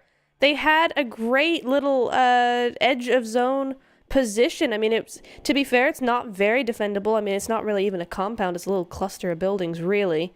But they had a really nice entry gatekeep point for these teams trying to come in. You've got, who is this? KGE and Ebola trying to come in from that side. And they could have picked off a few kills on that rotation. They certainly could. However, sometimes you just don't really expect that to happen, right? In this kind of circle, and look, that's where the quick rotation can really pay off once the circle shifts. So credit where it's due to the side of One Shot Blossom, because other teams wouldn't have done it as quickly on the circle shift, and if they're looking to play center circle, they're doing everything in their power to play center circle. Yeah, clearly it's something they like to do, something that's been working for them so far because of that quick rotation. They knew exactly where they were going. Right in the center, but gonna look up here real quick. Ebola over in Cow gonna go up against Deti, and so far they are potentially losing out. There's one down already. Emma taking a fall. Looking, I mean, fairly even though at this point. There's no real surrounding. Deti are still kind of spread out. There's 2 players on 1, but the other 2 are kind of out of it just a little bit. Do have some angles, but still I'd like to see Deti be playing a little bit more together, a little bit more coordinated, because it feels a little messy right now. Never mind the fact that I generally don't agree with them being inside Cow, at least as a majority team. It's working out for them this time around because Ebola felt maybe a little bit pressurized to play into the city off the back of the circle shift. So yeah, I get it, but overall, it's not the idealistic move from Daddy, and now Ebola are going to push in. They were able to get a knock with an A, looking to confirm that kill across the board to make it a little bit of an even trade. And that's where the split you talked about it from Daddy has definitely gone against them. They're able to get the revive onto Vanilka, however, the pressure is dealing onto them. So Tanova is able to at least pick up another kill for her side and whittle down Ebola to just a duo. They are indeed, but at what cost? 2 kills on the board, gonna be not quite enough to really make this worthwhile, but they're still ongoing in this fight. Got how many left for Ebola as the shots ring out? That knock is traded pretty easily, and they are going to actually make it out alive. That's gonna be Deti. Deti, take that one. Somehow. Alrighty, that's Vanilka is still down, but the other 2, they have the zone to contend with. They do. The zone hurts now. Zone 5 coming in, but they actually did make it, so they're well on their way to zone now. Side to Nova does have 15 first aid. She's probably going to be the one that's pulling off a heal shot while her teammate Krew pushes in and tries to get a couple of extra kills for her side. So I like that plan B. You talked about it, you mentioned it, you're bang on the money with that. Lots of action. Meanwhile, going off into the eastern side of the zone. A zone pops off, and unfortunately for Venomy Infinity, it's not looking good. They have to cross a huge expanse in light of 18 players left, 7 teams. It's almost impossible for them to get anywhere unless they can get some of these kills onto KGE, because it's all open. They have to move across open territory, and all these teams, they're on the other side of that map, and they're all waiting. Yes, you're right, but also I low-key disagree, because you have 3 to 4 teams on that northern side. Therefore, they're low-key more distracted by each other than what's going on the southern side in the form of Galatasaray. Plus, Galatasaray do plenty of utility. They're being proactive. They're looking for kills, and they're at least trying to carve the entry point. So, in theory, it looks bad, but it's a little bit easier once they play their cards right. No, yeah, I get your point. Yeah, that's a good point. But yeah, Fully is going to be as well as that med strat. Yeah, 15. Yeah. First stage, she's going to be doing all right because there's only 5 teams left. So they've made it to top 5 position. If they can keep that med strat going on for as long as they can, they could be seeing some pretty nice results for that effort. And they've got 9 kills. So even now, they've done enough. So they could go out now and be quite happy. So. Plus, the last player, Daddy, I believe, only has 2 first stage, so she's probably going to go down. So there she goes. Guaranteed kind of. Oh no! Okay, What? I thought Fully was. I don't know what happened. She got the timing wrong. Mistapped the button. Yeah, she must have got the timer wrong. So yeah, we're each our top 3 teams. Oh no! She was so ready. So many first aids and clearly not enough time. But KGE gonna take this northeast position. Still fair bit of cover, but they're only a duo. And look who's not a duo though. UTG International still have all 4 up. So it's a 2v2v4 ImPERium. This is certainly looking good for UTG in the way they've rotated throughout this Sandhawk game. Yes, it has been a little bit more passive. However, the calculated movement and the control they've possessed across the board has been incredibly valuable. KGE, they won the previous game. Can they make it back-to-back? The fact that they're down to a solo means it's unlikely going to happen as UTG are going to cover the pre-nade. Comes through. They don't know that pre-nade is being cooked. It gets it locked. Look at that. The body advantage works against It her. does. And UTG are able to get the refrag. And meanwhile, these Molotovs onto One Shot Blossom. Look at this. Angel just narrowly escaping a knock there. And it's interesting with the UT. Oh no! Wait a minute. No, the knock is going to be reciprocated. Angel does take shots, but it's still a 3v1 disadvantage. The smoke goes out, but no, that's going to be confirmed to make Angel a solo. Now it's a 1v3 as they do try and get that res up because why not? They can. Leaky around the front, but it's going to be Black Cat out in the front, and she is going to do it. That is going to be Sandhawk, the third game done and dusted for UTG International. A good day for UTG.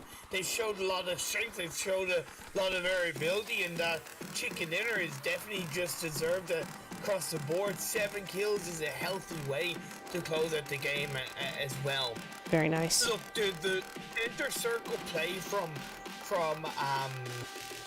One Shot Blossom was only ever going to, within reason, take them so far in terms of picking up kills. And it was never going to guarantee them the chicken dinner. No. Second place with 1 kill. You gotta think it's the same as, I suppose, pulling off a heel strat. So we need to give them a little bit of credit for that. And they adapted the circus shifts very quickly. They so did. They deserved second place in that regard. Agree, totally agree. I'm just trying to see where they actually are in the overalls right now. I think they're 17th. Yeah, they're 17th with 57 points. So second place, and look at this though. They clearly just really favoring those placement points because with 39 placement points to 18 kill points. That's true. And it's kind of feast or famine with that kind of play style. And if you really think about it, in the first 2 games, they've only got 1 point in the first 2 games. Right. They needed the points in the third game. However, I low-key feel like it's too little too late because I have noticed a couple of teams around them. Of course, the likes of KGE getting a hell of a lot of points has made a big difference. But even other teams around that area have, I feel, picked up a slightly stronger point. So one more game, I don't think it's out of the realms of possibility for One Shot. I just think they need to focus a bit more on being aggressive. Agree. Yeah, I mean, Speaking of aggressive, it's going to be the MVP of tonight's Sandhawk match is going to be actually from Vivant. It's going to be Shirumo with 4 kills and 545 damage. So interesting that because they went out fair. I think they went out in the mid game, so nobody was able to top those 4 kills. But the finisher is going to be Black Cat from UTG with 3. So very interesting sort of individual results there coming in from these teams. Now I do want to get, before we head into our break, I do want to get your thoughts on that final phase with UTG, because you know we've been talking about the kind of the 2-2 splits that teams have been using. You've not really been a fan, but that 2-2 split in that small of an area actually really worked, and the aggression that they had for each, they played like each one of them were a full squad. So what are your thoughts about that?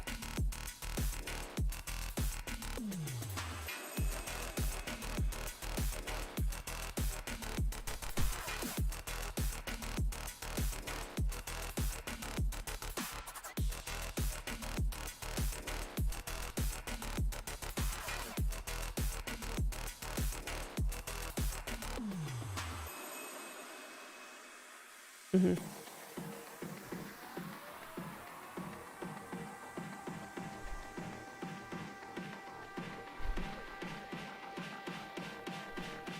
Mm-hmm. Mm-hmm.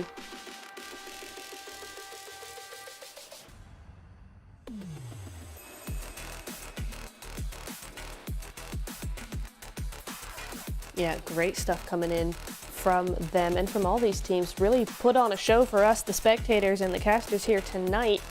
We are going to go into a quick little tiny break, but we will be back in about 5 minutes with the final game of the final night of League stage. After this game, and a few more minutes after that, we will know who is going into the finals later on in the week. So this is going to be really interesting. Always love a final game for any of these sort of stages or events because everybody goes all out. So we'll have a lot of exciting action coming up for you guys in just a few minutes. Do not go anywhere. We'll be right back.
Welcome back, everybody, to the final game of the night. This is going to be a good one, but before we get into that, I just want to go over the results, the live score based off of that last game.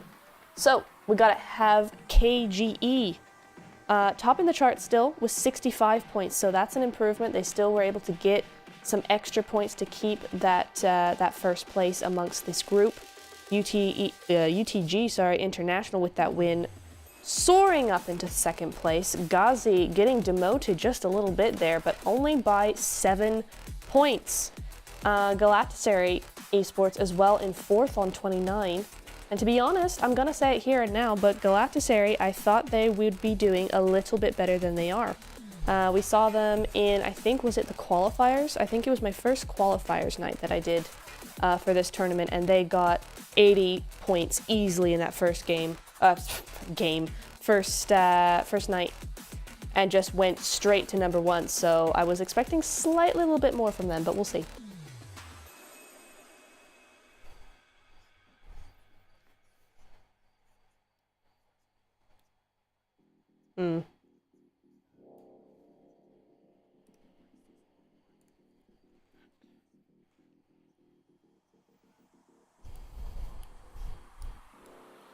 True.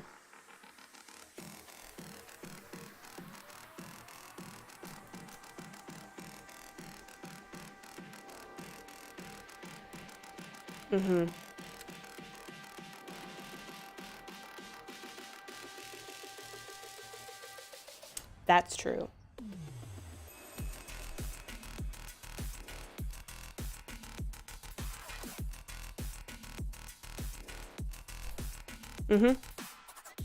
No, fair point. That is quite true. That is true. We're gonna move in over here, I think. Yes, here we are to the game. Just gonna be looting up. We're on board with Venomy Infinity. Yes. Can you please put on KG purple? Because she's got a boat on the river, to make it to North George. I've never seen that happen. I've seen teams fight for vehicles, but I've never seen technically teams fight for a boat. That is like ballsy. Wow. If I've ever seen it, and purple kind of gets away with it. My goodness me, she literally does, because there was KKR right behind her. They're following her. They're following her on the vehicle. On land. What a play. Wow. Alrighty then. Is this a Michael Bay movie or something? Like, what the hell? Well, I mean, I said before that the last game, anything goes, everybody does everything, because it's the last game and they go all out, but I wasn't expecting that. My goodness me. Well, she made it. Goodness. I certainly wouldn't advise that to any other teams, by the way. Yes. Like, it's very rare you'd get away with that. So yeah, not something that you should try at home, kids, per Yes. se. Yeah. You know, leave it to the professionals in that regard. In this case, even as a professional, I wouldn't recommend it. No. She gets away with it, and KG are still up as a full squad. They have a 3-1 split with Stormy, way further away from the rest of the team, but she's on her own, nobody really nearby. Phase 1 on that southeast side, it's a familiar Phase 1 circle. It is indeed. It's one we see in esports quite a bit, and it's one we've seen here so far. Loving the western side. I mean, the zone, we've noticed the zone, certainly over this last weekend, play lots of tricks on these teams. It's really been tough for them, but looks like they're not going to let it slide, this zone. Not going to let them have the last game off easy as it goes to the fields or the coast or the bridge, whichever it fancies. Going to be interesting. Gazzy in a little bit of action against the side of Foxy Esports, getting the better of them, I believe, for the time being. And it's based on a rotation, and it was just one casualty in the form of Bambi, Baby, and Anna Maria are together. However, their teammate Zakar is way further back, all the way in farm. So Yeah. If there's a little bit of maybe possible awareness of scouting from Gazzy, they could recognize that there's only 2 players of Foxy Esports and be able to get the better of the shots come out from, or so she's going to be able to connect with the UMP. That's a hell of a spray with only a red dot. It is, and I'm sensing potentially, I mean, if they know it's a duo, they would push. But maybe they don't. They're healing, they're boosting. Plus Gazzy only started this game as a 3-woman team, and they've already lost a player, so they're down to a duo themselves. So even if they know it's a duo, within reason, there is a risk in that regard. Split either side, the nade comes through from Melzi, getting close to Anna Maria, and hopefully that split can kind of, you know, disconnect the players from Foxy Esports and give a little bit of an advantage to Gazzy. But what they don't know, I don't think they know that Baby's down there on the hillside as they move up towards Anna Maria. Yeah, there it goes. Baby, with that off angle, gets the shots in, takes one out. So now Melzi's really in trouble because now it's a 1v2. All of a sudden, she does get it though. Anna Maria gets knocked with the UMP and finished off with the Scar, but Melzi is still in a world of hurt. She still has to get this heal off before Baby comes in to find her, and Baby is not far away at all. Here she comes, round the outside. Gonna try and get some height onto her.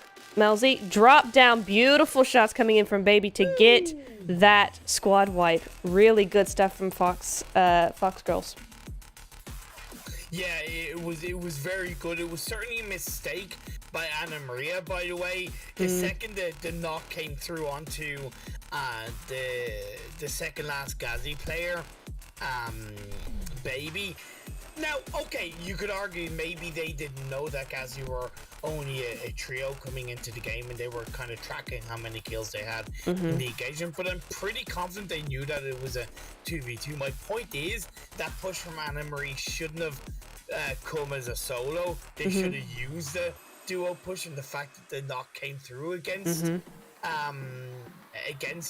which would have made it easier and more naturally. But either way, they survive as a duo, and they are pretty nicely inside the circle. Yeah, they are. I mean, this kind of split is always really scary because now look, Ebola have rocked up in a 2-2 split again, but unfortunately for Foxy's, that 2-2 split kind of surrounds her. If they come any closer, I mean, I don't think they know that she's there. They're still kind of far away, and yeah, it looks like they are gonna try and just go ahead and group up here, so she's okay for now. They don't know. No, they don't. There you go. Yeah. So that could have been very dangerous for her, but she's gonna luck out on this one. She's gonna stay very quiet and move on. Vivant, once again dropped the military island, now starting to make their rotation across. It's a little bit risky in this kind of circle, but for the time being, it's working out in their favor. I like the position that's being held down to by Galatasaray Esports, and I gotta say it's a little bit of a positive correction. Remember in the first ImPERium game of the day, I kind of highlighted how their rotation out in particular was maybe a little bit slow. It's much quicker this time around. Yes, that phase on circle to an extent complements it, but I still have to give them credit for being quicker and looking to get into a stronger position so they're not caught out 2 circles later. Agreed, definitely agreed. Yeah, they've made that rotation super quickly, but no! Nope. Foxy's down to a solo. Looks like she tried to group up and got caught out by Ebola. So unfortunately, that's not going to work out for them. Fox Baby is all by herself on this little cliff ledge. No, it was going so well as well with 3 kills right off the bat, but luck is turning, I think. So, Unicorn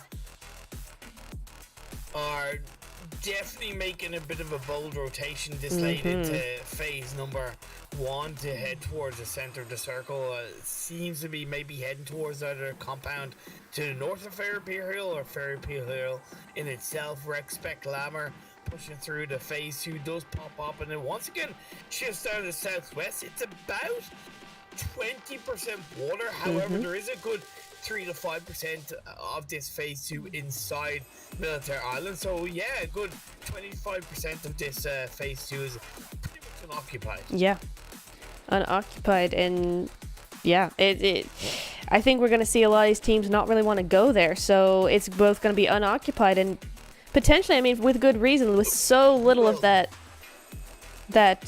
land actually being potentially playable. I mean, do you go for the massive risk? Do you go for the massive risk and go, what if the zone goes here? No. But when I said unoccupied, I meant unoccupiable, as in like you don't want to go there. Right? No, you don't. Want to take it.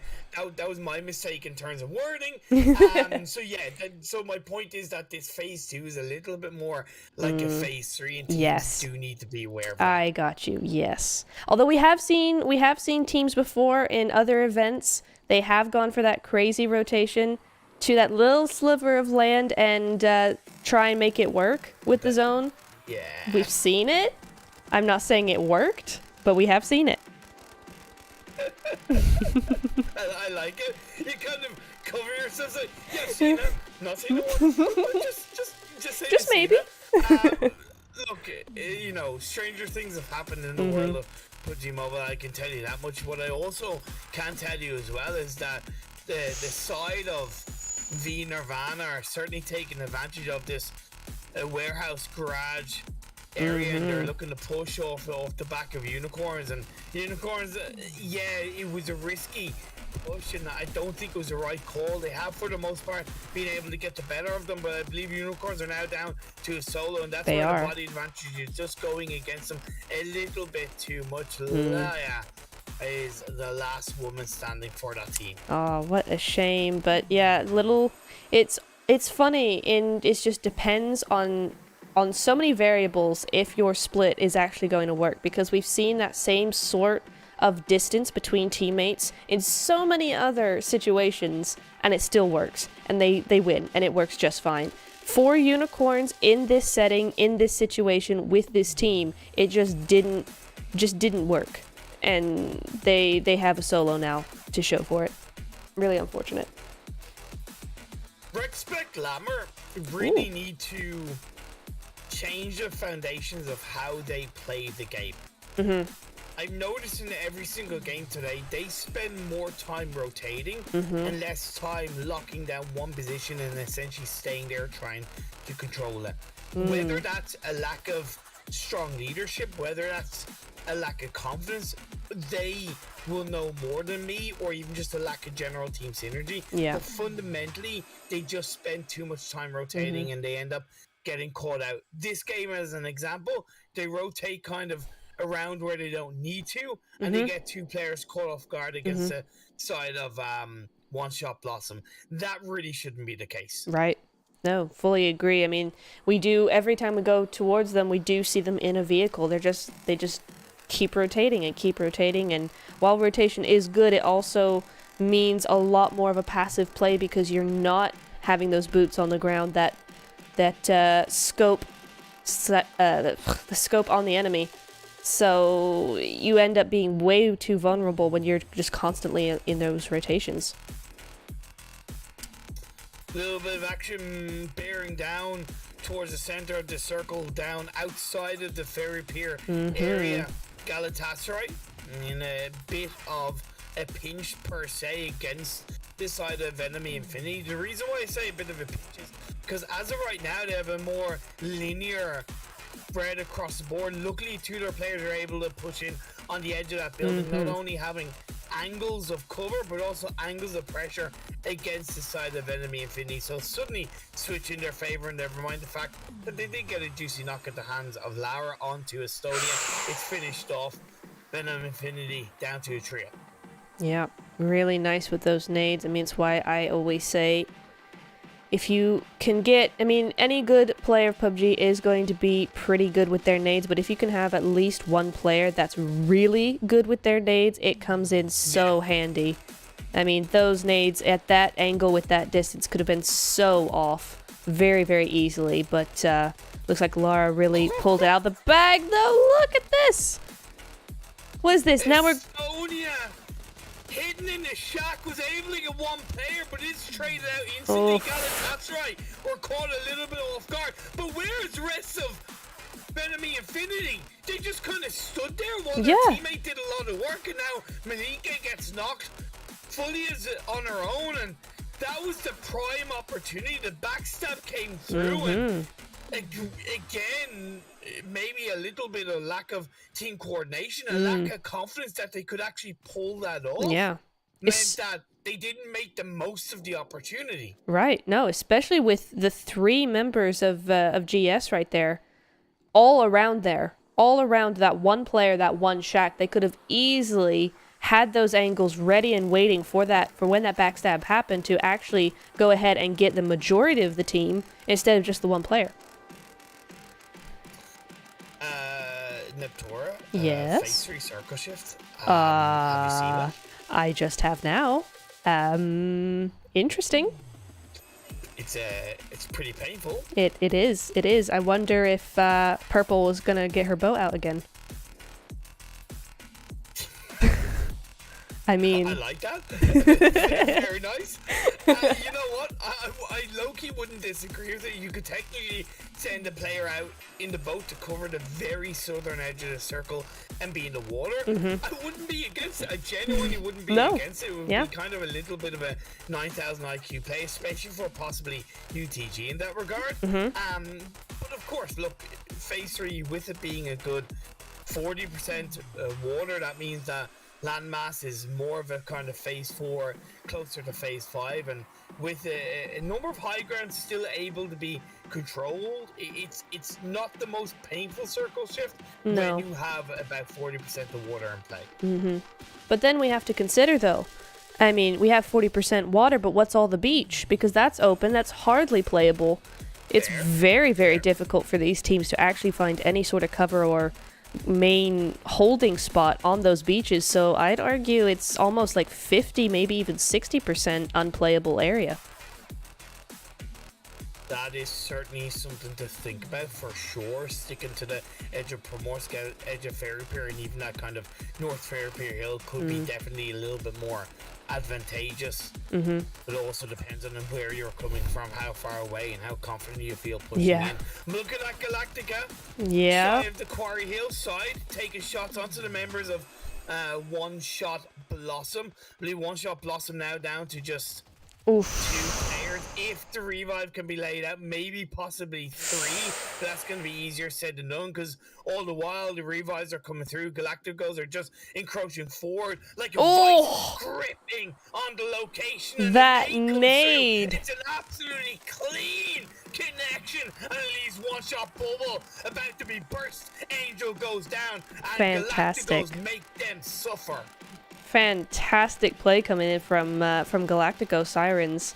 I mean, those nades were spot on, and then to get that flank around, that absolute sandwich to completely surround this team, and once they were hit, actually go in full aggression. I mean, you saw it there.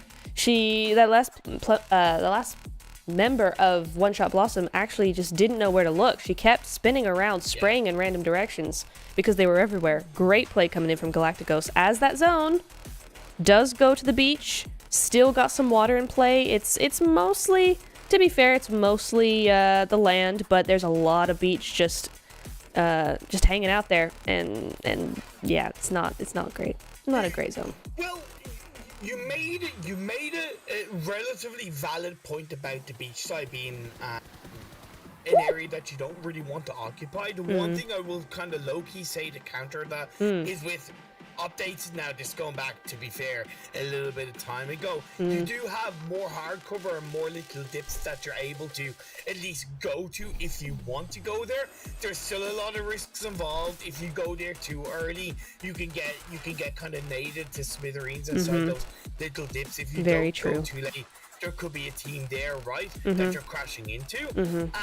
So there's a lot of risks still there. However, when push comes to shove on this kind of circle shift, you can make it into the beach side and control it with a lot of success. Yeah, that's true. That is true. I mean, it's not the expansive sand it once was, but definitely a little bit. It depends on what these teams are comfortable with. If you like small spaces, if you like the expanse, if you can hold on to those positions and make sure that teams don't come within nading distance, then you've got a great circle in your hands.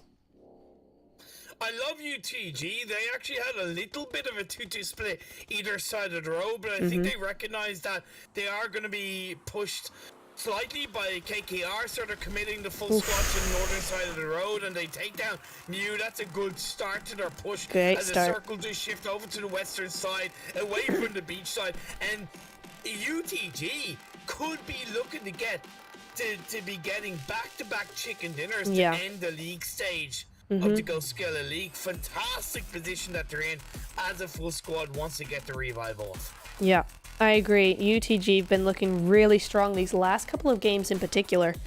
And as another one goes down, Galactico Sirens not having as much luck as they did previously. Cry going down pretty much instantly, as Galactico Sirens are going to make their rotation in the opposite direction. I think that's a pretty fair play. But look at this.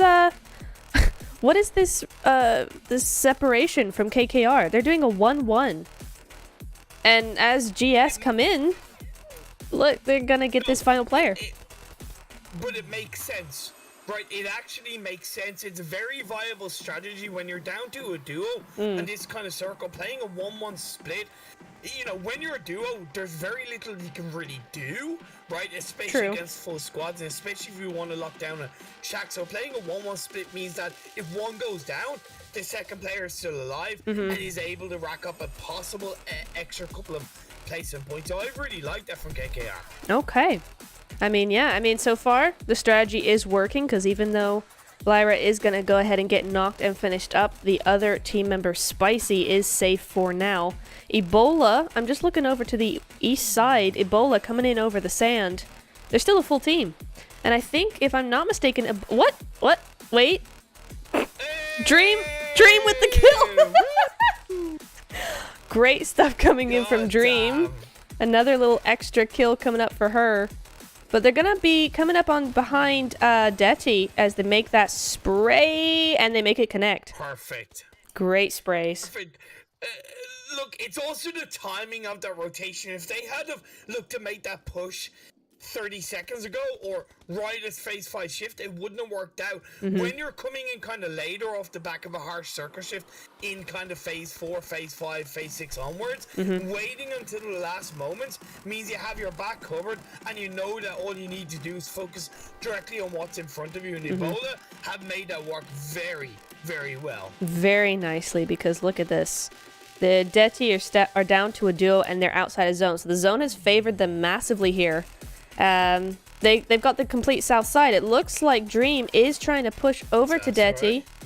Make sure that they don't have any sort of ground to really work with and that Ebola have the full southern side. But there's a bit of a pileup over into the west.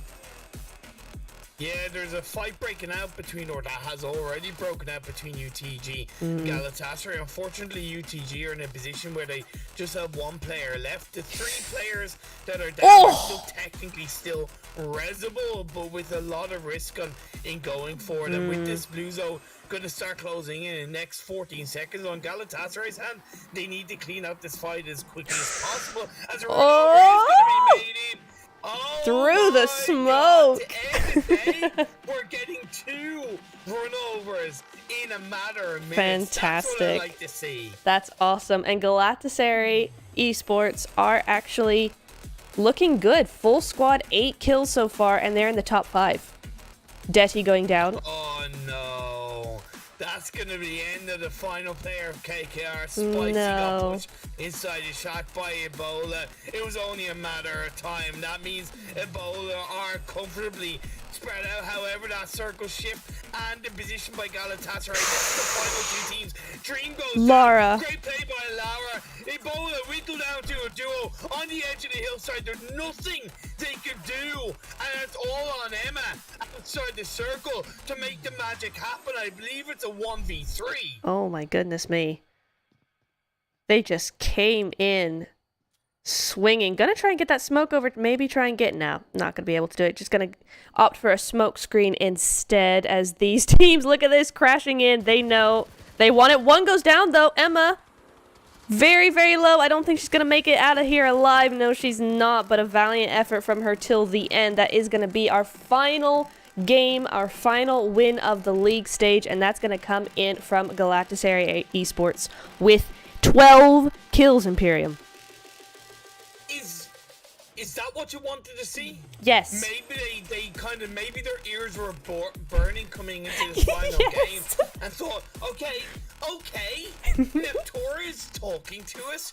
She sounds disappointed. We need to live up to our expectations. And look, there's nothing better than to not only spend the final day of the league stage comfortably qualified for the finals, able to try something new strategy-wise, but then to lead into the finals with a confident win is very positive for Galatasaray. So I gotta say, they made the most of the final day in this league stage. Yeah, fantastic stuff from them. Really, really good. I mean, Ebola as well. They've been more consistent tonight, though, I gotta say. They've had a lot more, I said it already, but consistent both placement and kill points wise. They're finishing off tonight with a 2nd place and 9 kills. And then Deti actually putting in some work for a 3rd place, but with 2 kills only, but did get that placement point.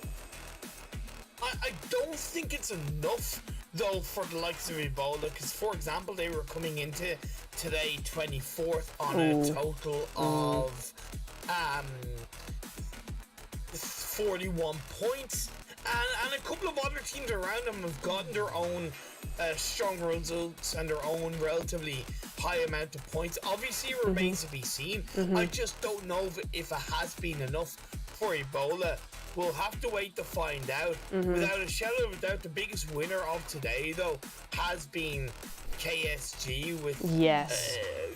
I don't know how many points exactly, but it's been a boatload and enough to secure them very, very comfortably into the top 12. It really has. I mean, based on the live score that we have from the first 3 games, they've got 49 points already. So to top that with what did they have in the beginning coming in here? I'm just trying to find it.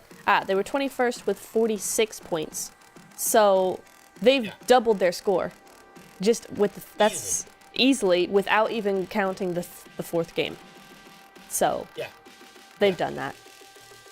I want to say that they've made their way in. I think they can be pretty comfortable with that. Do you tend to like wait until the final results come through and let everybody know? Is it the kind of thing where it takes a little bit longer so they're directed to the server? What's the situation? I generally wait because the results are preliminary, so we do get an idea. They're not the final ones. Those come out either later tonight or in the morning, but they do release some preliminaries, pending proofs and screenshots, etc. So I'm gonna try and get that up. They're not gonna have it right away. We got probably about 5 minutes, but I am gonna go ahead and get it up so that I have it ASAP. So, yeah. So we got about 5 minutes till that happens. Move over to, over here to these results so that viewers can see for themselves what we've got going on right now. And it looks, I mean, what are your thoughts overall, ImPERium?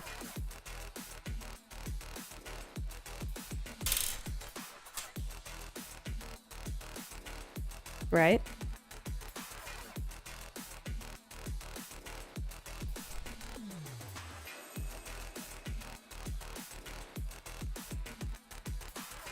Mm-hmm.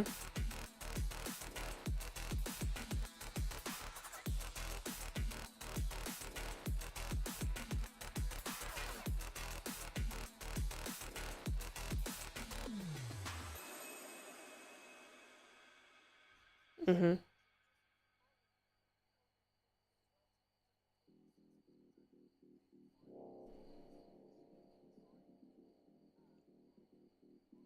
Mm-hmm.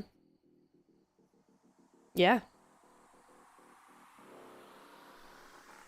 Mm-hmm.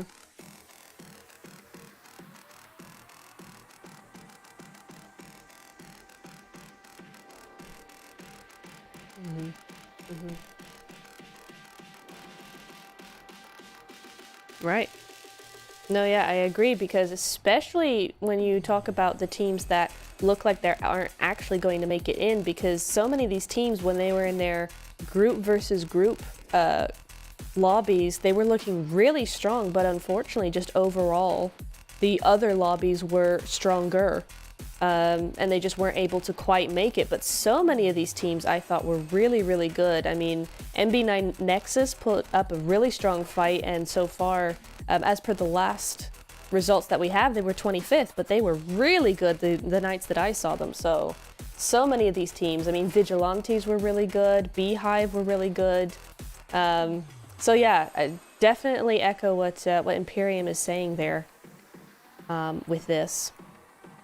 Right, let me see if we have these results. We do not just yet. Hang on. No, we do not. So let's go ahead and go for a tiny, quick little break until we get those going. I will keep this rotation of these results going for you guys to see. But we'll be back when those results get posted in 2 to 3 minutes. See you then.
Right, we are back with those results that you all have been waiting for.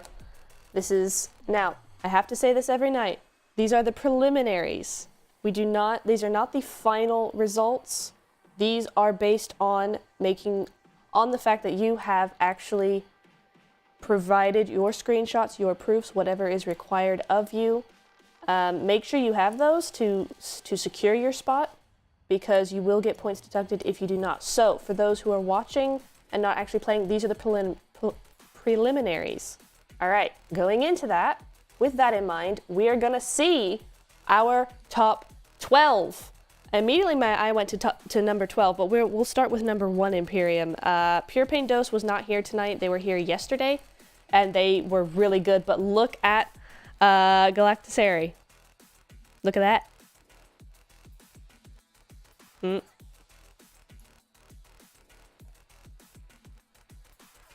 Mm-hmm.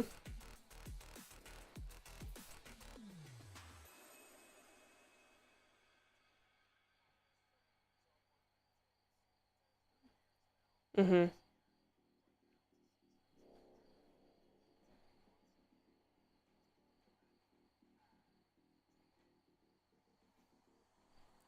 KGE. There we go.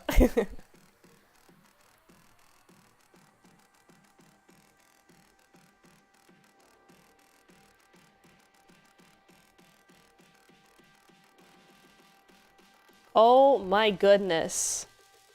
What a night.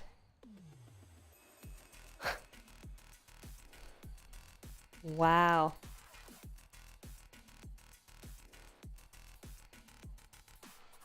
Mm-hmm. Yeah. Yeah.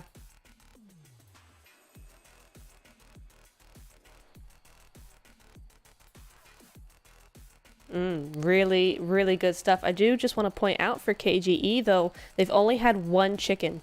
One win this entire league stage. And they've still made it to 7th. I mean... Mm-hmm.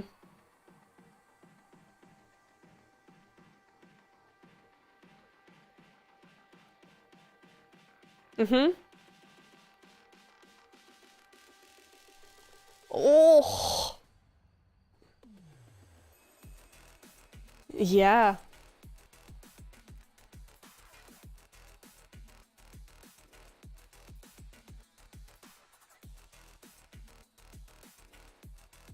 Mm-hmm.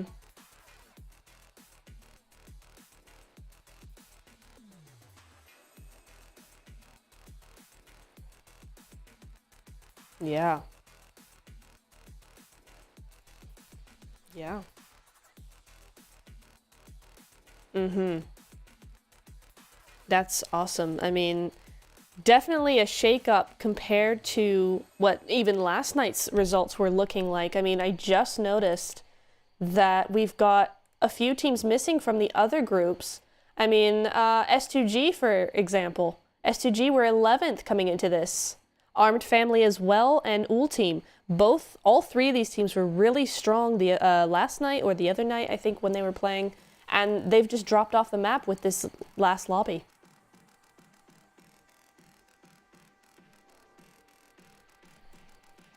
Sure. Yeah. Mm-hmm. Mm-hmm. Yeah. Yeah. I mean, but a really strong performance from them overall. And speaking of where those teams actually ended up, let's go ahead and go to our second page.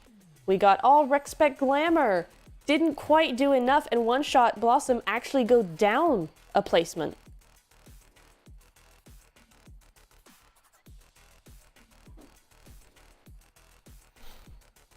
Mm.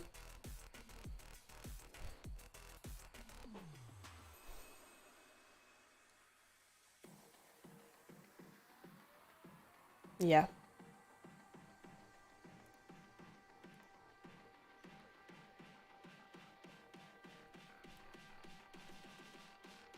Mm-hmm.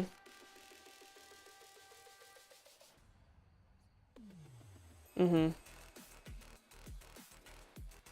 Yeah, it was. It was a bit of a surprising one coming in. I mean, surprising based on tonight's performance, but not surprising overall based on how many points they actually really needed to get into the top 12. But UTG International, they've missed out. They're 20th finishing up here, but they played so well tonight.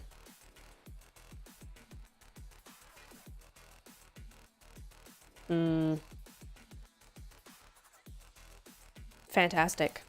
Yeah.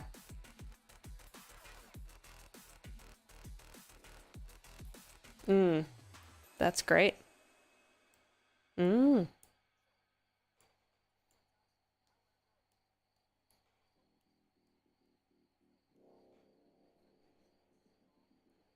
Mm-hmm. Yeah.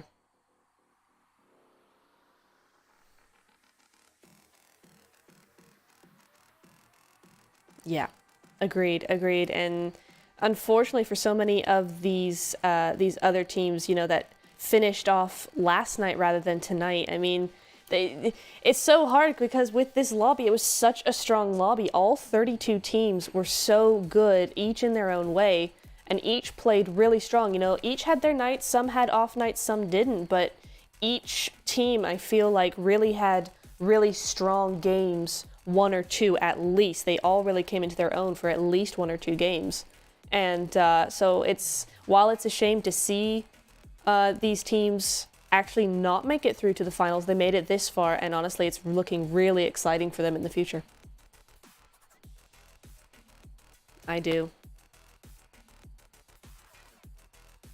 Mm.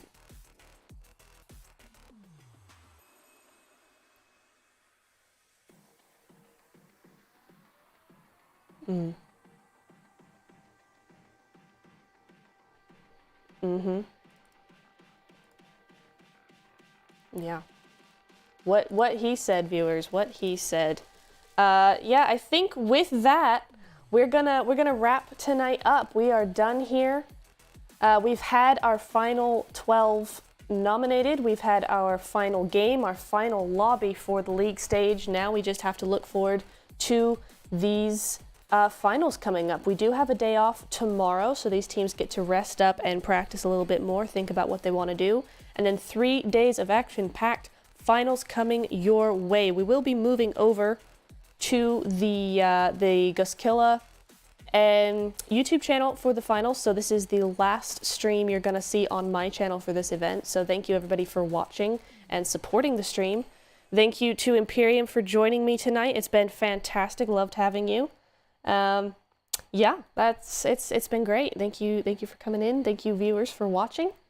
And we will see you all another time, another day, another place, but that will all be in the Discord, so make sure you stay tuned for that. For now, have a great night, have a great day, and we will see you all next time. Bye-bye.